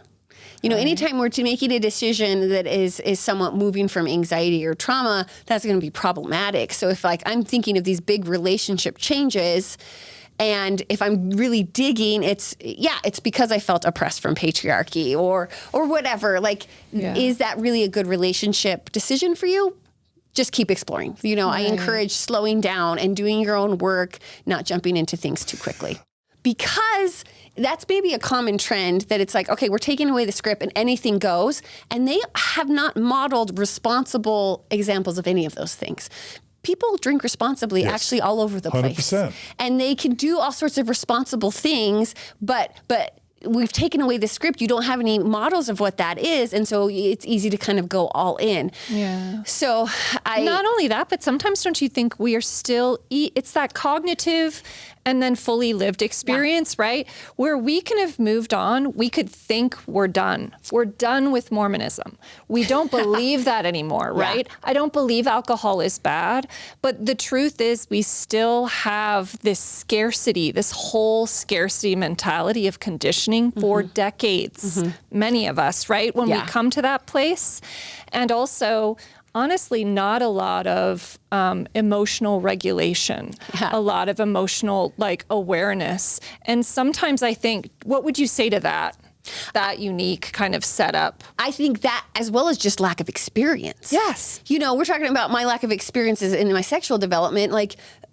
There's some people where substances are far more, really, we're going with the addiction model in more of a clinical sense, addictive, and they have a tendency to have more compulsive, dysregulated behaviors around substance use. They don't know that. They haven't had logs of experience in that. And so that's also working against them. But with the emotional regulation piece too, I think that's going back to the whole idea of slowing down. We're not moving from rash places. We're not moving also from overly energized or emotional places. When we're doing that, this is brain chemistry, that's from the part of our brain that's the feeling brain that is trying to protect us and keep us safe, which serves us sometimes and usually just makes us irrational and worried and scared. And so regulating brings us more into our prefrontal cortex so we can actually make wise, more logical, and ideally value-based decisions. Yeah, that makes sense. Yeah, emotional regulation is huge. I mean, that's something I talk about with every single client. That's right. Yeah. Because, with that, the argument could also be said that there are all sorts of other behaviors that can be out of control. Yeah, sugar and... gambling, all sorts of things. Yeah, so, social media, it's right? It's all kind of attempts to cope with difficult emotions, right? Yes. And anything that we're using that's self-medicating, that's this is what soothes my anxiety. Again, that's problematic. There's huge psychology in that. So that's going back to slow yourself down. Yeah, exactly. If you are going to try something, start slow. Don't go for a full psychedelic trip initially, because maybe that is too much. Or with cannabis, I don't know. There's lots of schools of thoughts on that. And I don't find myself in any one camp, but I do find myself in the middle of kind of both camps. Right. With caution. And that's all I'm saying. And I go back to the same script of do your own work to find out who you are. Yes. And not only what feels right for you, but what feels like an appropriate pace for you. Yeah. Because yes, with that pendulum swinging, and I felt it for sure, that it's free. freedom. The world Yes. is new. And luckily, I really didn't do anything. That didn't turn into behavior, but there was that compelling idea of like, all right, well, now what? And it turned into nothing. We're just going home and we're going to bed. But for some, that can turn into behaviors and compulsions. And so, but really, I don't think this is outside of any other kind of mental health concepts of good ways to navigate our life. It's just a unique subset of a life experience. That's right. Brilliant. That makes sense. All right. Well, Margie, any final questions for Erika? Was there anything that you wanted to express that you feel like maybe you didn't get to? Well, I'll share just a little story only because I think it maybe is helpful. I wrote a book, and I think it's helpful for people actually on this side. It was something I wrote, again, linking mental health concepts to church doctrine. And it took me several years to write it. And I was finished writing it. And then the editing process was for a little bit, like that was its own process. And I was deconstructing over the editing process. And so at that time I was like, oh, I don't know if I can represent this book as well. Because now I feel like a different person, and the content was very, very Mormon-y. And so I asked my editors, can I reorganize some of this information? I want to make it a little bit more generalized for any type of spiritual practice or Christians or non-Christians. And they were very agreeable to let me do that. But now I think it has a lot of good concepts that maybe aren't uniquely different than, there's so many great books out there. But it does, I think, have... if people find themselves leaving religion and they're like, now what? It might have some skills or tools that not only are very compatible with mental health, but just spirituality at large, like how to move forward, again, from that integrity-based space. I don't necessarily, of course, when I originally wrote it, I was like, okay, I'm marketing this towards all the Mormons, but now that's not, my space anymore. So I continue to wonder, like, who is this book for? Sometimes I feel like it could be useful for deconstruction or like what is next, ideas of that. Not that it's all its own new doctrine. It's mental health concepts. It's emotional regulation. It's meditation, or even just mindfulness in general. It's got a lot of those, but sometimes it's tying into how that can show up for us spiritually. So that's a resource. Did you want to name the book? Yeah, it's called Don't Walk Alone. It's on Amazon and on Cedar Fort Publishing. They're the publisher, which they're a very LDS company. That's cool. You got published by them. Well, it was cool. And it's also cool that they're being flexible enough. Like, I don't necessarily fit probably the author demographic that is their majority. Maybe they might change their mind after this. I know. interview. Maybe they will. And that's okay. It's okay. I really feel like I have abandoned any attachment to the outcomes of that book. So I really only suggest it if people find themselves being like, because it's very common to be like, okay, I've taken away this religious script. Now what? What does that mean for me spiritually? What does that mean for me emotionally? Like, that is a wild ride. And this maybe isn't a complete answer, but it could be pieces of that, as well as just, good coping skills. Great. And if people in the Rexburg area want to reach out to you or your clinic, how do they do Yes. So we're called Greenstone Counseling. We're actually in Rexburg and Pocatello. We have 2 different offices. So greenstonecounseling.com is our office. We have 7 clinicians, and all of them work with faith deconstruction. All of them work with LGBTQ, as well as all sorts of other things. We do see a lot of trauma. I feel like we're very trauma focused, but when you're a trauma therapist, everything's trauma. So that's a bit part of our brand, but it's also serving like these more marginalized populations in our area. We also are trying to start a faith transitions group, which has been hard to figure out how to, I need to pick Natasha's brain or maybe your guys' brain later on how to do that successfully. Because I know that there's people, but it's been hard to get them together. Anyways, on our website, there's also a group that we're trying to start in February for specifically faith, we'll say journeys. We're saying the word faith transition. I know that doesn't fit for everybody because maybe they're still in, but they're questioning or whatever.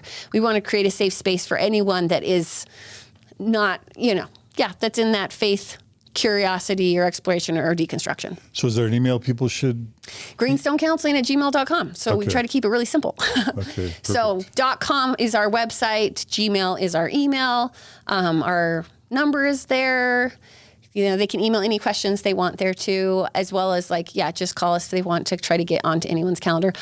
I am not accepting clients right now, which is a hard thing. It's a good thing to have a whole client load, but it's also hard because you sometimes can only reach so much, which is another reason why it's so meaningful to be on here. I only touch one client at a time, and this helps at least spread better awareness and knowledge for people on a bigger scale.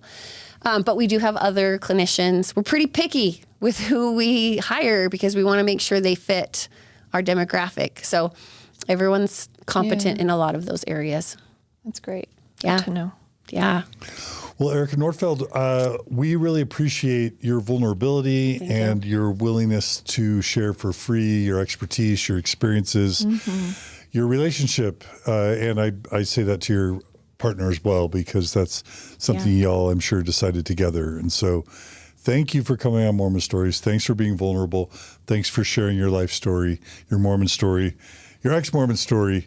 And thanks for trying to be a healer in the community, both to you and your husband, because we need more healers. Every therapist or coach I know has a full load. Yeah. There's a lot of work. There's a lot of work to do. So thank you. Likewise. It's been a pleasure. You guys are so fun. It's also cute. No one can see this, but they're a little bit holding hands the whole time. John and Margie are adorable. So I'm even bigger fans now that I've met you guys in person. That's all it takes is holding hands. Yes, that's it. That's the one thing you have to do. All right, Erika. Well, thanks so much. Good luck. Stay in touch. And Margie, thanks for being partner here. Absolutely. Really such a pleasure. Thank you. Thank you.